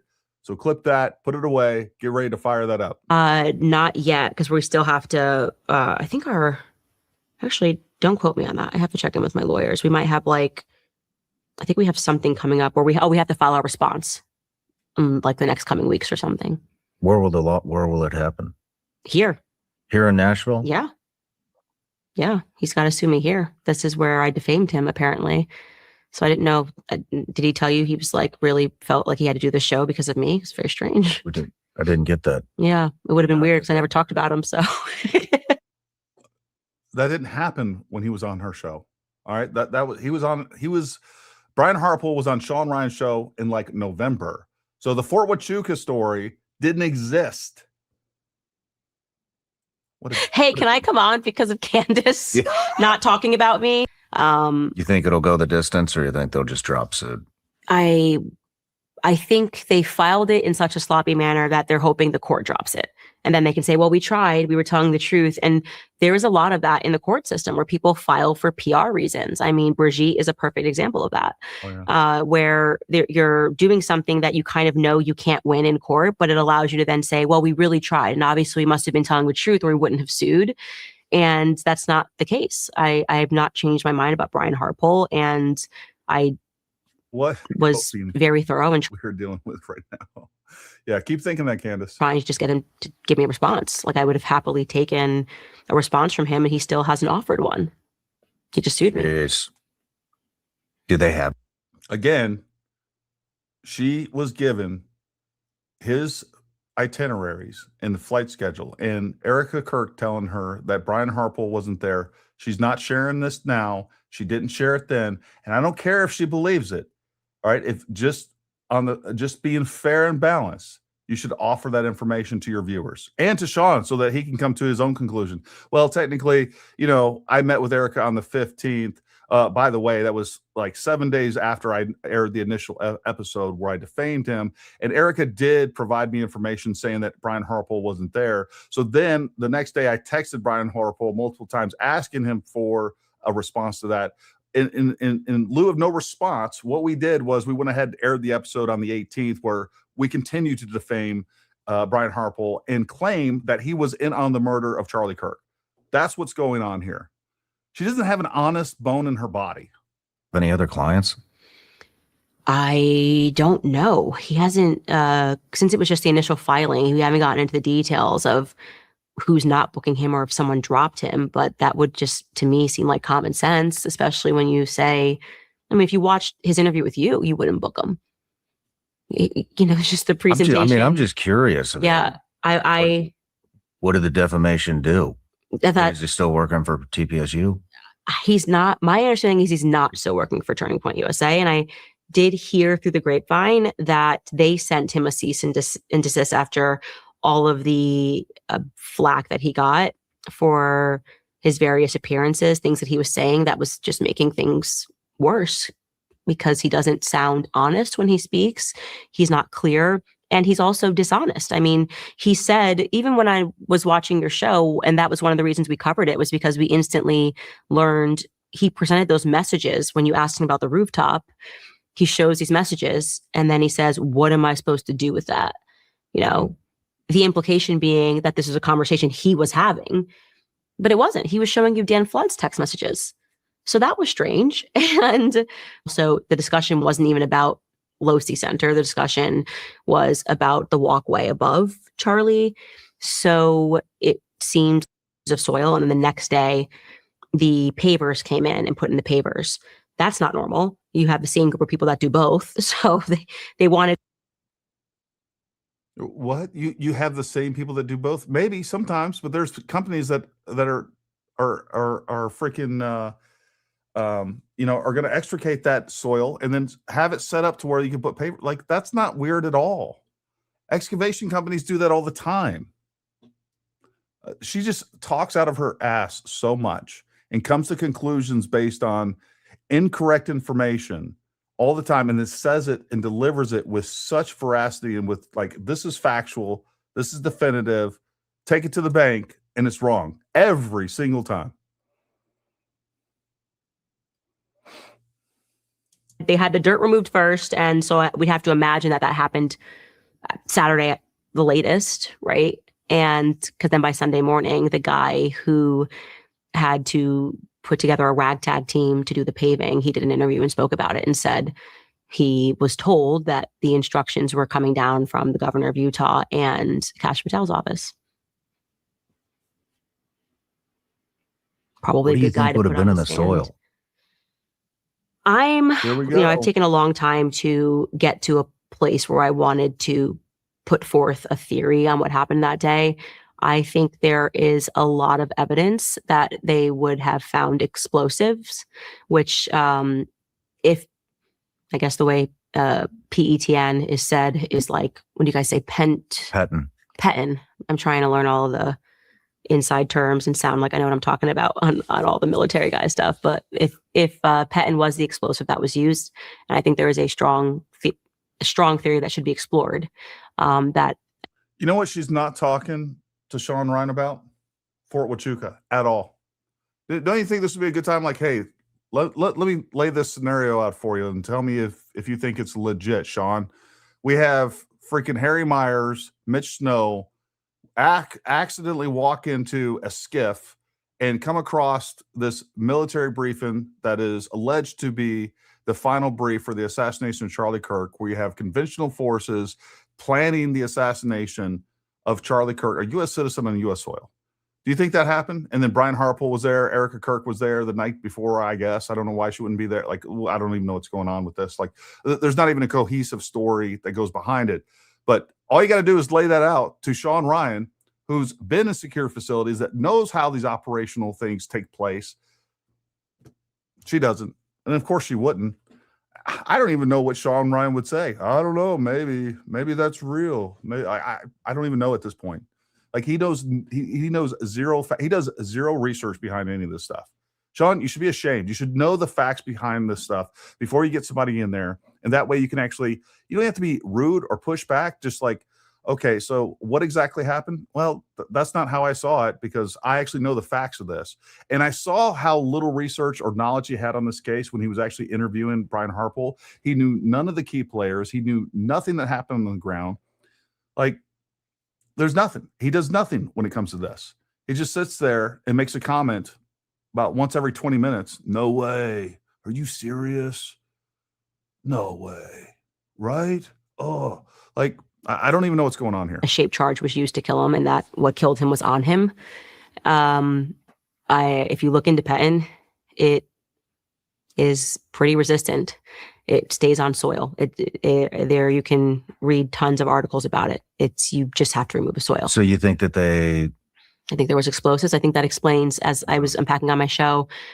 What about the blood in the soil that they have to remove as well, Candace? What about that? What about mitigation practices that happen all the time with these types of events? The UVU wanted to kind of, again, they had to start school again on Monday.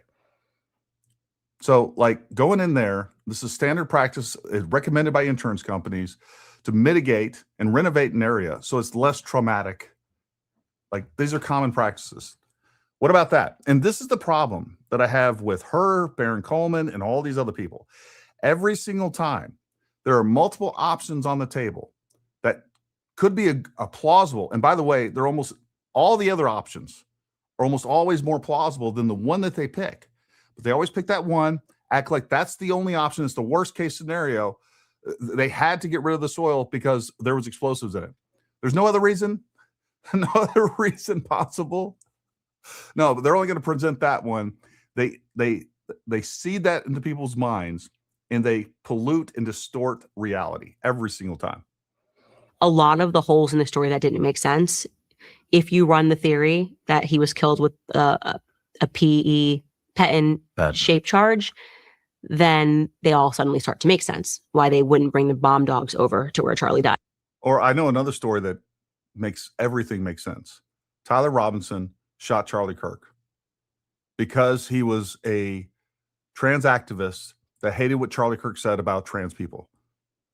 That's another, I mean, it just wraps everything up. It explains why They see him on video going up to the location. They see him getting out. They find his weapon. They have all the tracking data. They find his DNA on the gun, DNA on 3 spent cartridges, DNA on 3 unspent cartridges, DNA on the spent cartridge, DNA on the roof on the screwdriver, DNA on the towel that he used to hide the gun. It explains all the text messages. It explains all the confessions. It explains why his parents turned him in. That explains everything. But no. We're going to go with a physics-defying exploding mic that it had such energy that it killed a man, but we see no flash, no smoke. It doesn't have equal and opposite reaction. It actually moves toward the direction of the blast, the alleged direction of the blast. It doesn't burn a shirt. Nothing. Defies physics. And by the way, Matt Tardio did a great job with a technical analysis, breaking that down to why it was absolutely impossible to put a shaped charge in that Rode microphone that would actually kill Charlie. Oh, and never mind that nobody heard a sound from Charlie Kirk. Nobody's saying, actually, I heard the gunshot or something come from Charlie Kirk. No. The only thing that happened was a gunshot 143 yards away. That's what happened. And guess what? That explains everything. But we're not going to go with that. We're going to go with flat earth theory over here. See, I can't remember what this guy his name is, but my editor, you were just chatting with him. He brought it to my attention. He was chatting with this guy right after it happened. So I guess almost a year ago. And once I just never know so many fucking people are trying to get clicks and shit. You know what I mean? That I'm like, I don't think it adds up. And he would describe, how it was going to work or how it supposedly worked. And yeah, it was shaped charge inside the microphone, right? Mm-hmm. Yeah. And they had all these videos that show the blast and everything, but I don't know what's AI and what isn't. I don't fucking believe anything unless it's literally right in front of my face. Then the thing that really got me was to have a microphone on a loose shirt when he's up in a chair, like moving around. It just... Mic on the inside, by the way. Mic on the inside? Yeah, the mic is on the microphone, which is totally senseless. Wait, was it taped to his chest? What you see on the outside is the magnet that's holding the mic that's on the inside. Which that would require Sean Ryan to know anything about this, and he doesn't. Any person who mics you knows you don't put the mic on the inside because you get the sound. It's not true. And they were putting it on the inside. Like you might do that. Rode literally recommends you put that mic on the inside. And the way that it has a standoff to it, it actually prevents a lot of wind noise and any sort of wrestling that takes place. The way that mic is designed by its very nature. So she doesn't know what she's talking about. I've used it on the inside long before I ever saw that. You can go back and see many of Charlie Kirk's. He has the Rode mic on the inside. You can go see many other creators that use the mic on the inside. This is a common thing. Again, she is coming to a conclusion based on bullshit. It's what she does every time. She doesn't know what she's talking about. If it's a super windy day or cold day to avoid the wind. I thought it was that fucking new DJI mic that everybody's using. No, it's a Rode Mic Pro. So that's just the metal. That's just the magnetic clasp that's on the outside. They put it on the inside. Mm-hmm. Oh. Which they started doing.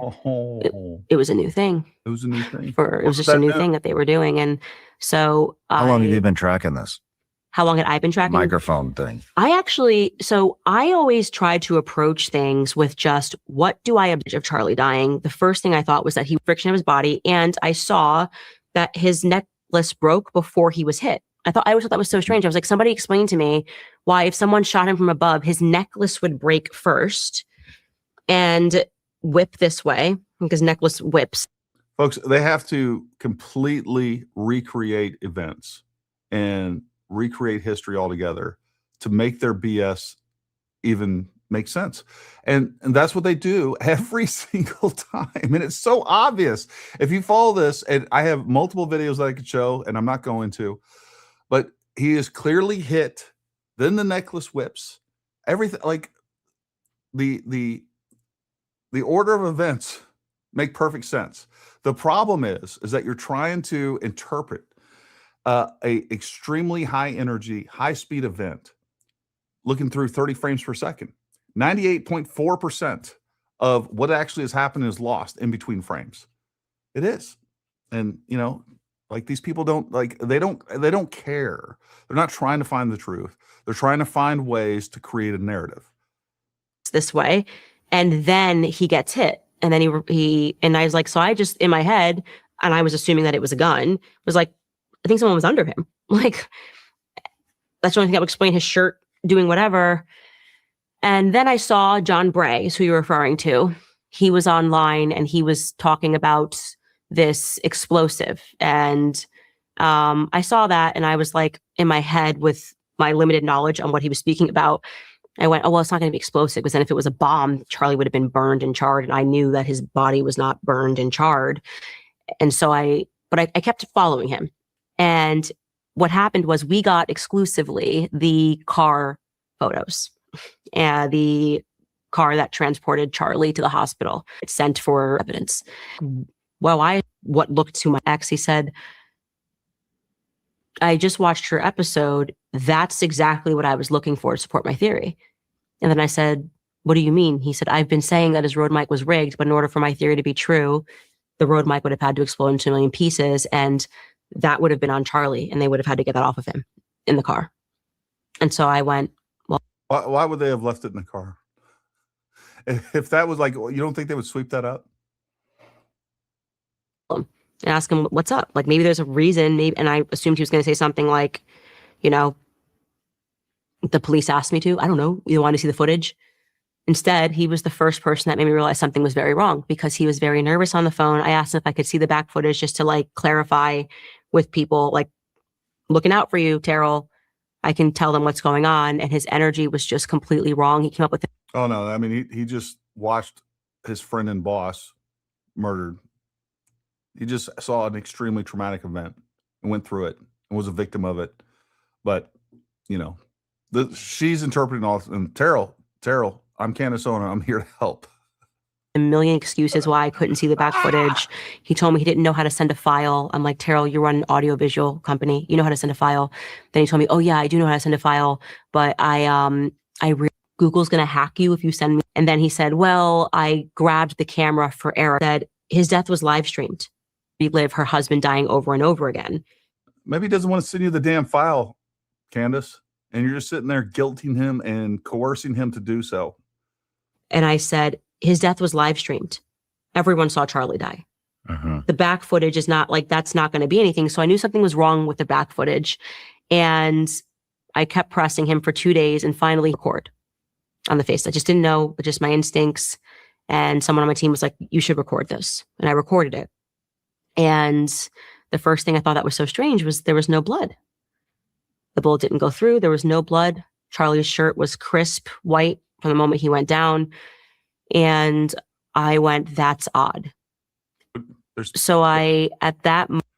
blood all over the front. What are you talking about, Candace? There's no blood on the back? Of course there wasn't any blood on the back.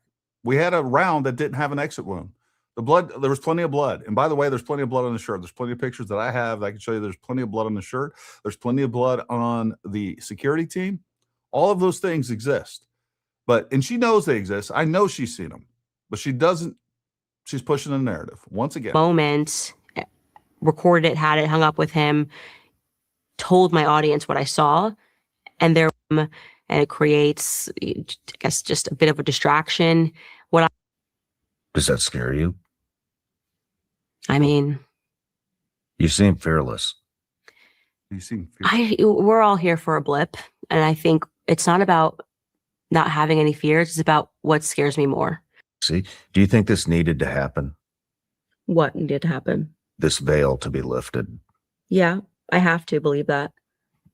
I have to believe it. I am at my core an eternal optimist, and I don't want to give in to like despair. And I have to believe that Charlie was right, that his death was going to happen because it would be tied to a global awakening. And I've seen. I want to hear where. I don't know about this. Tyler Roberts. So it was what happened at the Hamptons when Bibi Netanyahu called. I don't know about this. Of course he doesn't. So it was. He doesn't know anything. A couple of weeks before Charlie died, well, August 5th and 6th, he did a summit. Hey, Jen, can you give me a timestamp? Can you look at the transcript and give me a timestamp where she's talking about Tyler? I want to get to that before we close this down. I might find it in the meantime. Understand that what they're doing is going to register to the public. Now you wonder, how does a PR guy lose millions? He's a spokesperson for Turning Point USA. And then I had to remind myself, technical director. And so it was a tremendous vote of confidence that they came over with me. So I know that they believe in me and they believe in what I'm doing. He worked with them. And I covered it recently on my show. The firefighter that was killed worked at the Petton plant. His best friend died a couple of years earlier that dealt with oil and gas companies, which requires the Petton explode stuff in a barrel instantly. Circumstances surrounding his death, people getting Petton illegally. And Corey was this guy's friend since high school. There's a lot. Israel did their tour. Who was killed? That's weird. Butler. The Reno unit that went over and were guarding the poppy seeds in Afghanistan. That was his brother, was like Colonel Lieutenant on that. Colonel Lieutenant. That was just poppy trafficking. After that, we had the opioid crisis. And what do we think these wars are about? You know, what did we win in Afghanistan? Poppy seeds. Poppy seeds. The opioid crisis. That's what it was. It was all about just the poppy seeds. What do you think is going to happen in the midterms? What actually? Let me back up. Now you see Trump on this. She was surprised in person when I told her this. Was that Bibi offered to take Turning Point USA to the next level, and Charlie said no. In exchange for what? Also, how does an organization that's pulling in $150 million a year? What is the next level? It's a lot of money, $100 million a year. In exchange for what? Do you think in exchange for him pledging to preach free markets and capitalism? So at the moment that you refuse an offer from a man that deranged, that psycho, found where it was right here. He picked up clothes and he dumped that. I'd be stressed out about that. I would be mourning my wife or who my significant other. Yeah. You know, I wouldn't be trying. So to what do you think is going on? I mean, who is Tyler Robinson? What the fuck was he doing there? Who do you think is behind this? I don't. Do you think Tyler Robinson was there? You don't think he was there? No. I think he's a total patsy. I think they get lookalikes and they got everybody wearing the same. All right. I've seen all kinds of people talk about, oh no, Sean's just playing dumb. Folks, no, he's not playing dumb. He's gulping this down. He is dumb. Whoever's sitting in front of that chair, he will believe any and everything they say.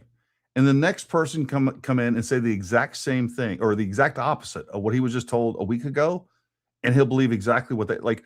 There is no processing of information with this guy. I don't know why. I've talked about this before, and I don't mean to talk bad about him.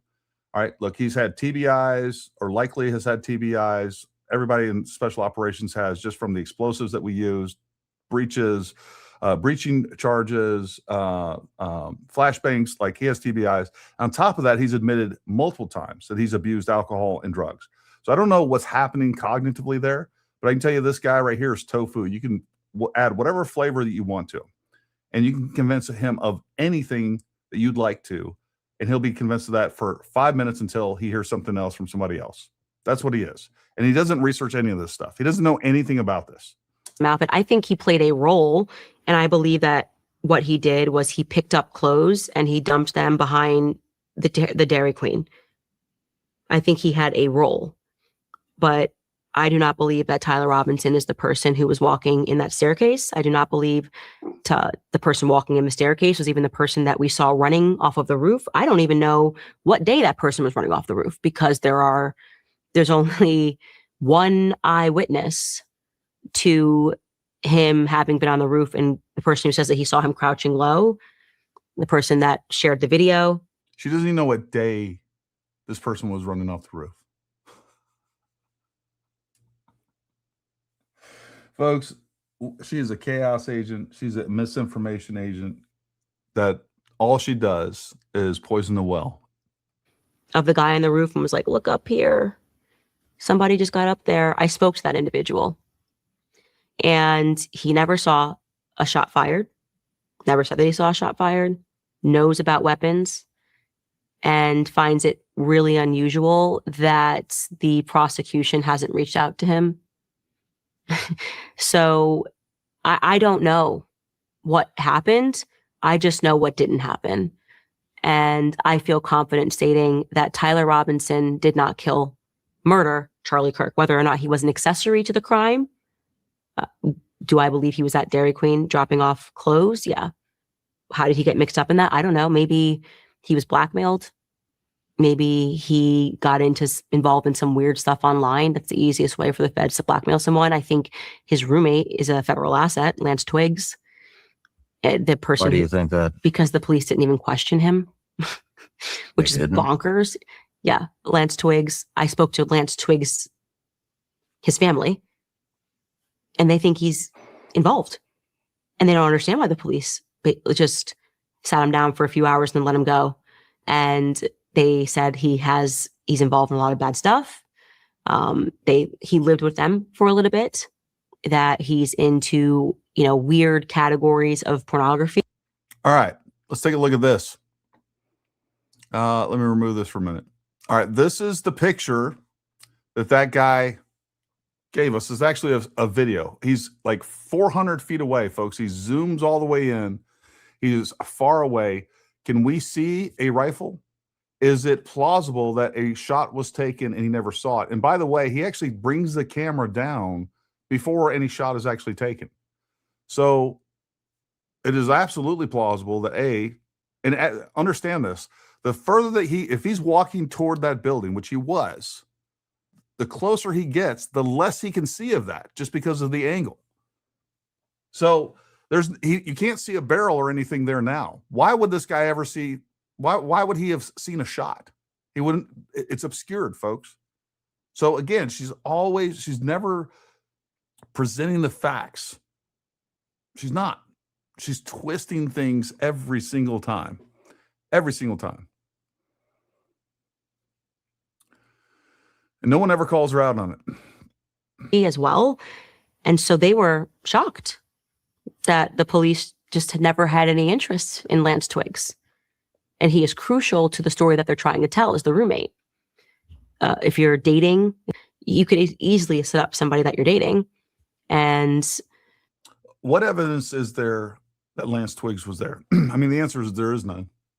But more importantly, I guarantee you there is exculpatory evidence that proves he wasn't nowhere near that.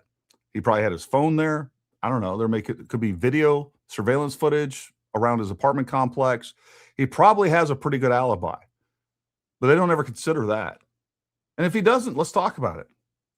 But even in the surveillance footage, we clearly see that person is 100%. It is 100% Tyler Robinson. Let me see if I have this picture collage from Gray Hughes. I'm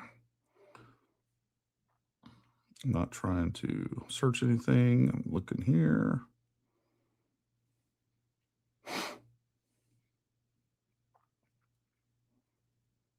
I mean, it was Lance, folks.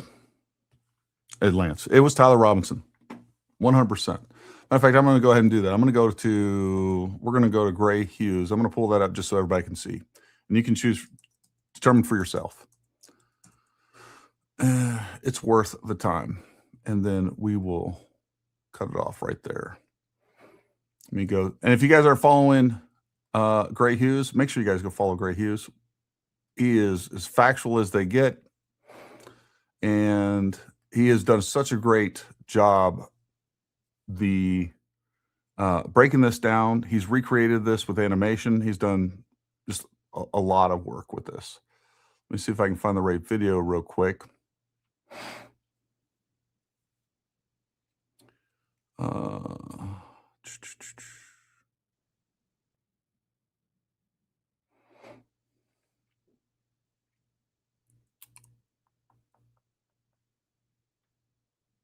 Oh, we got past it.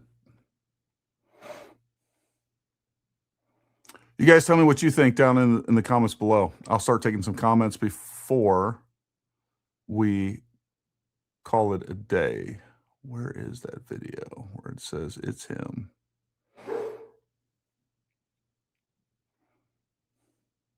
This is how it works. You can never find these videos when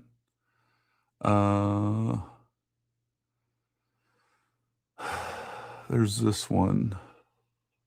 He has another one.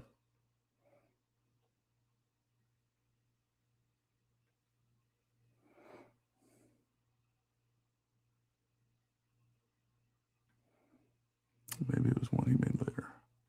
There's Tyler Robinson's movements, Tyler Robinson's videos.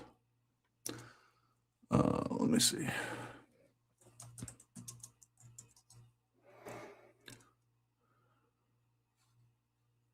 Could have swore that video was titled "It's Him."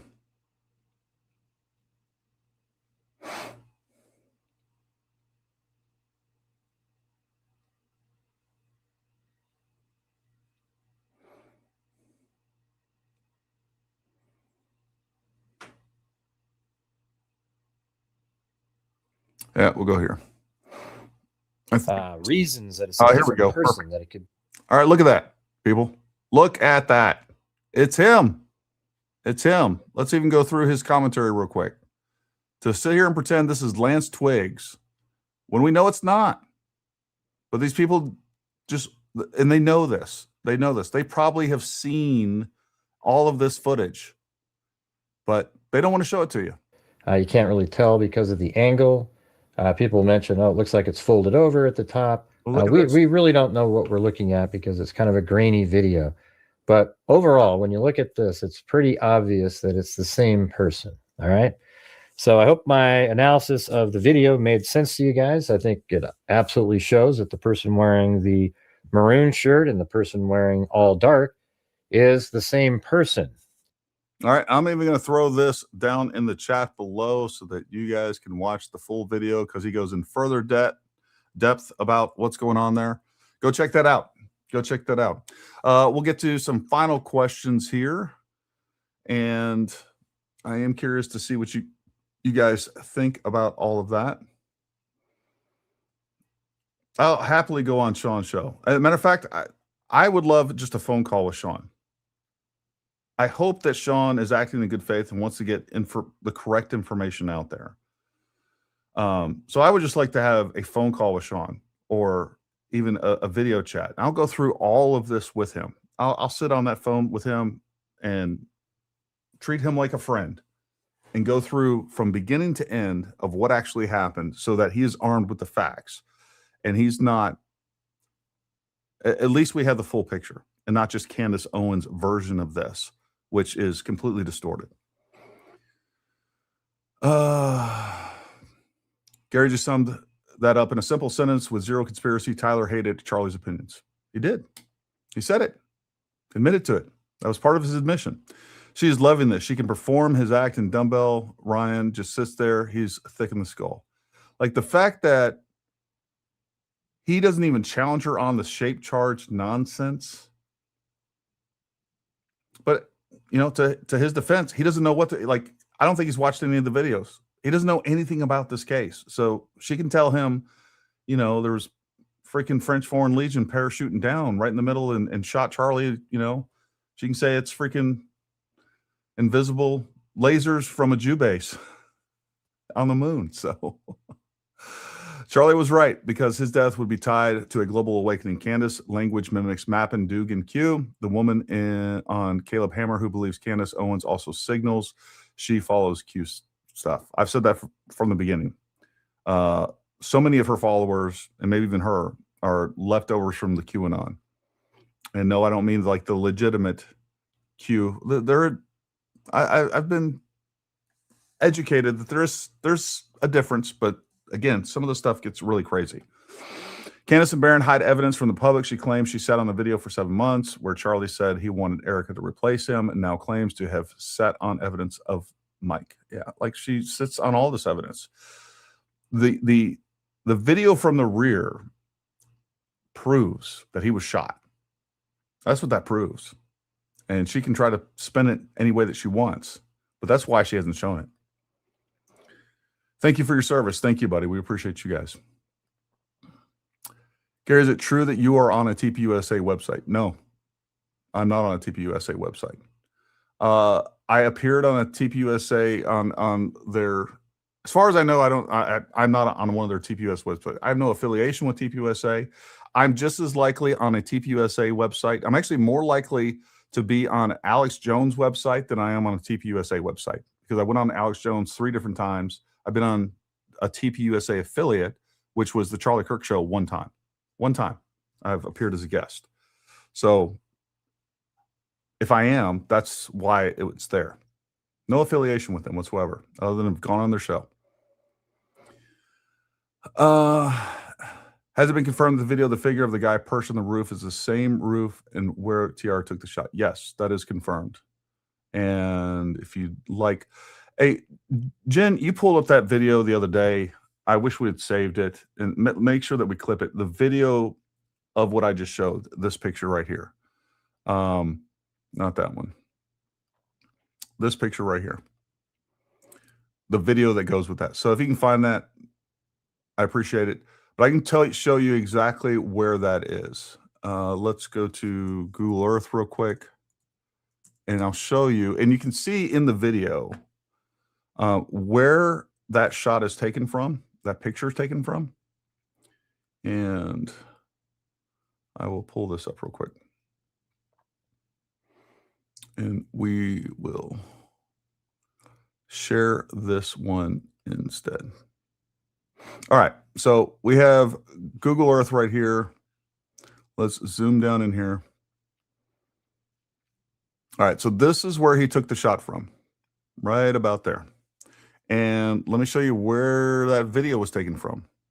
The video was taken from right here. Let me see if there's a street view on this. Doesn't look like it.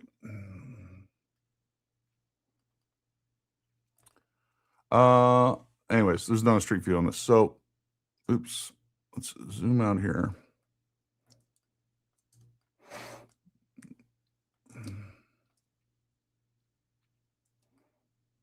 Try to get oriented correctly. All right, so you can see that they're right about here because they're in front of this generator when they actually, there we go. We do get a street view. Oh, that's terrible. We're at night, really? Really? All right. So anyways, they're right about there, but you can see how far that is. It is, I believe I calculated one time. Let's do it right now. Why not?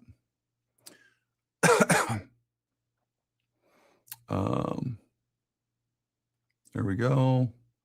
From here. Yeah, it's almost 500 feet. 500 feet away. You can't even see the full person. So there's no way that you can't see the full person. You can't see the barrel. It's obscured by the edge of the roof. As they would get closer, it would become more obscured. You'd be less likely to see that shooter on the roof. So of course he didn't see the gun go off. And by the way, we don't even know how long Tyler Robinson was there. We do from the charging documents because it's on video. He was there about a minute, but he pulls his camera down, and I don't know where he goes from there, but we don't even know if he was looking in that direction when the shot went off. So, that's kind of a relevant portion of this. Here we go.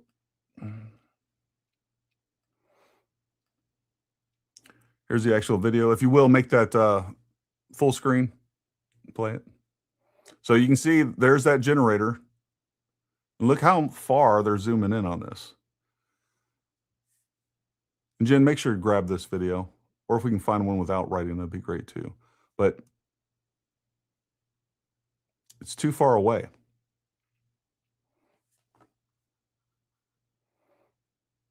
So play the audio with that. Play it one more time, Jen. Pull that back up. Play it again with the audio. I want to hear what he's actually saying.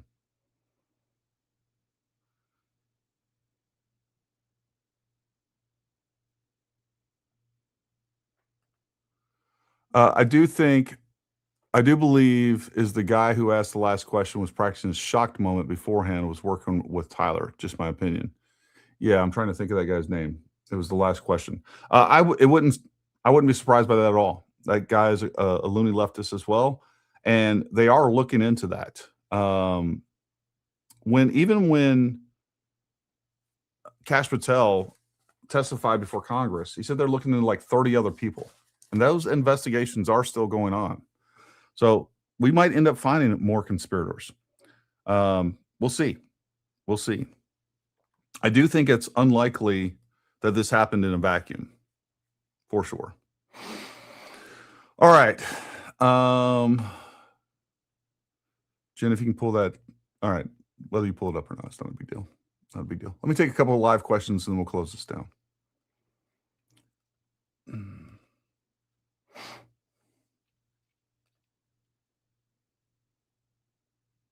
Hunter Kozak. Yep. It was Hunter Kozak was that guy's name, the last person asking the question.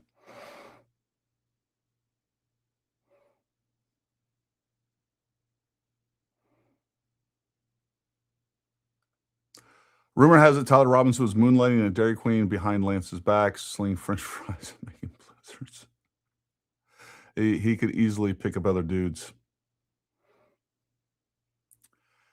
Hey, Jen, come on here for a minute. I just want to clarify that picture of John Bray, is that an actual picture of John Bray, or do we know that? I couldn't tell if that was altered or not. Ben sent it to me. He said he checked it out. Okay. All right, so this is John Bray. This is the guy telling you about the exploding mic. Old John Bray. And look, I don't care. Yeah, he looks like a weirdo. But I don't even care about that. The fact is everything that he said is just completely, it's been debunked thoroughly. It's been debunked by physics. It's been debunked by the fact that there's absolutely zero observables that would take place if there was an explosion. And more importantly, and most importantly, it's been completely debunked mathematically by an actual explosives expert, my good friend Matt Tardio. So that's where we're at on this. It did not happen. And I'm still shocked. I'm still shocked that it's being just swallowed hook, line, and sinker by so many people out there. All right, folks. Well, listen, we're going to shut this down, but I appreciate you guys. I appreciate you tuning in. I appreciate Jinet coming on and providing some insight into what's going on with all this. I guess from a psychological standpoint, there's a lot more behind the scenes. Get the truth out there. Make sure you share our content. We really appreciate you. And folks, listen, I want you to have the best 4th of July. This is 250. Gary? Yes. Real quick, I'm sorry to interrupt, but Yes. don't forget to please let everybody know that Dr. Gad Sad will be on at 11 a.m. tomorrow. All right. Yep. And we will have Dr. Gad Sad at 11 a.m. tomorrow morning. I am stoked for this interview. I love that guy. I think he brings a lot of clarity to our society, and especially when we haven't had Jordan Peterson out there. And but Gad Sad is, again, he's going to be a great guest. Can't wait to talk to him. But folks, I want you to, for those of you that may not catch the show tomorrow, I want you to have a wonderful 4th of July. We have 250 years of the greatest country on earth. And I want us to see another 10 years, another 100 years, hopefully at least another 250 years. But we got to get out there and we got to fight against this information war, because that's what it is. So make sure you spend time with your families. Think about what this nation is all about. Think about what you need to do to help preserve our freedoms, our nation, and yeah, keep fighting the good fight. Anyways, folks, until next time, stay armed, stay ready. We'll talk to you soon.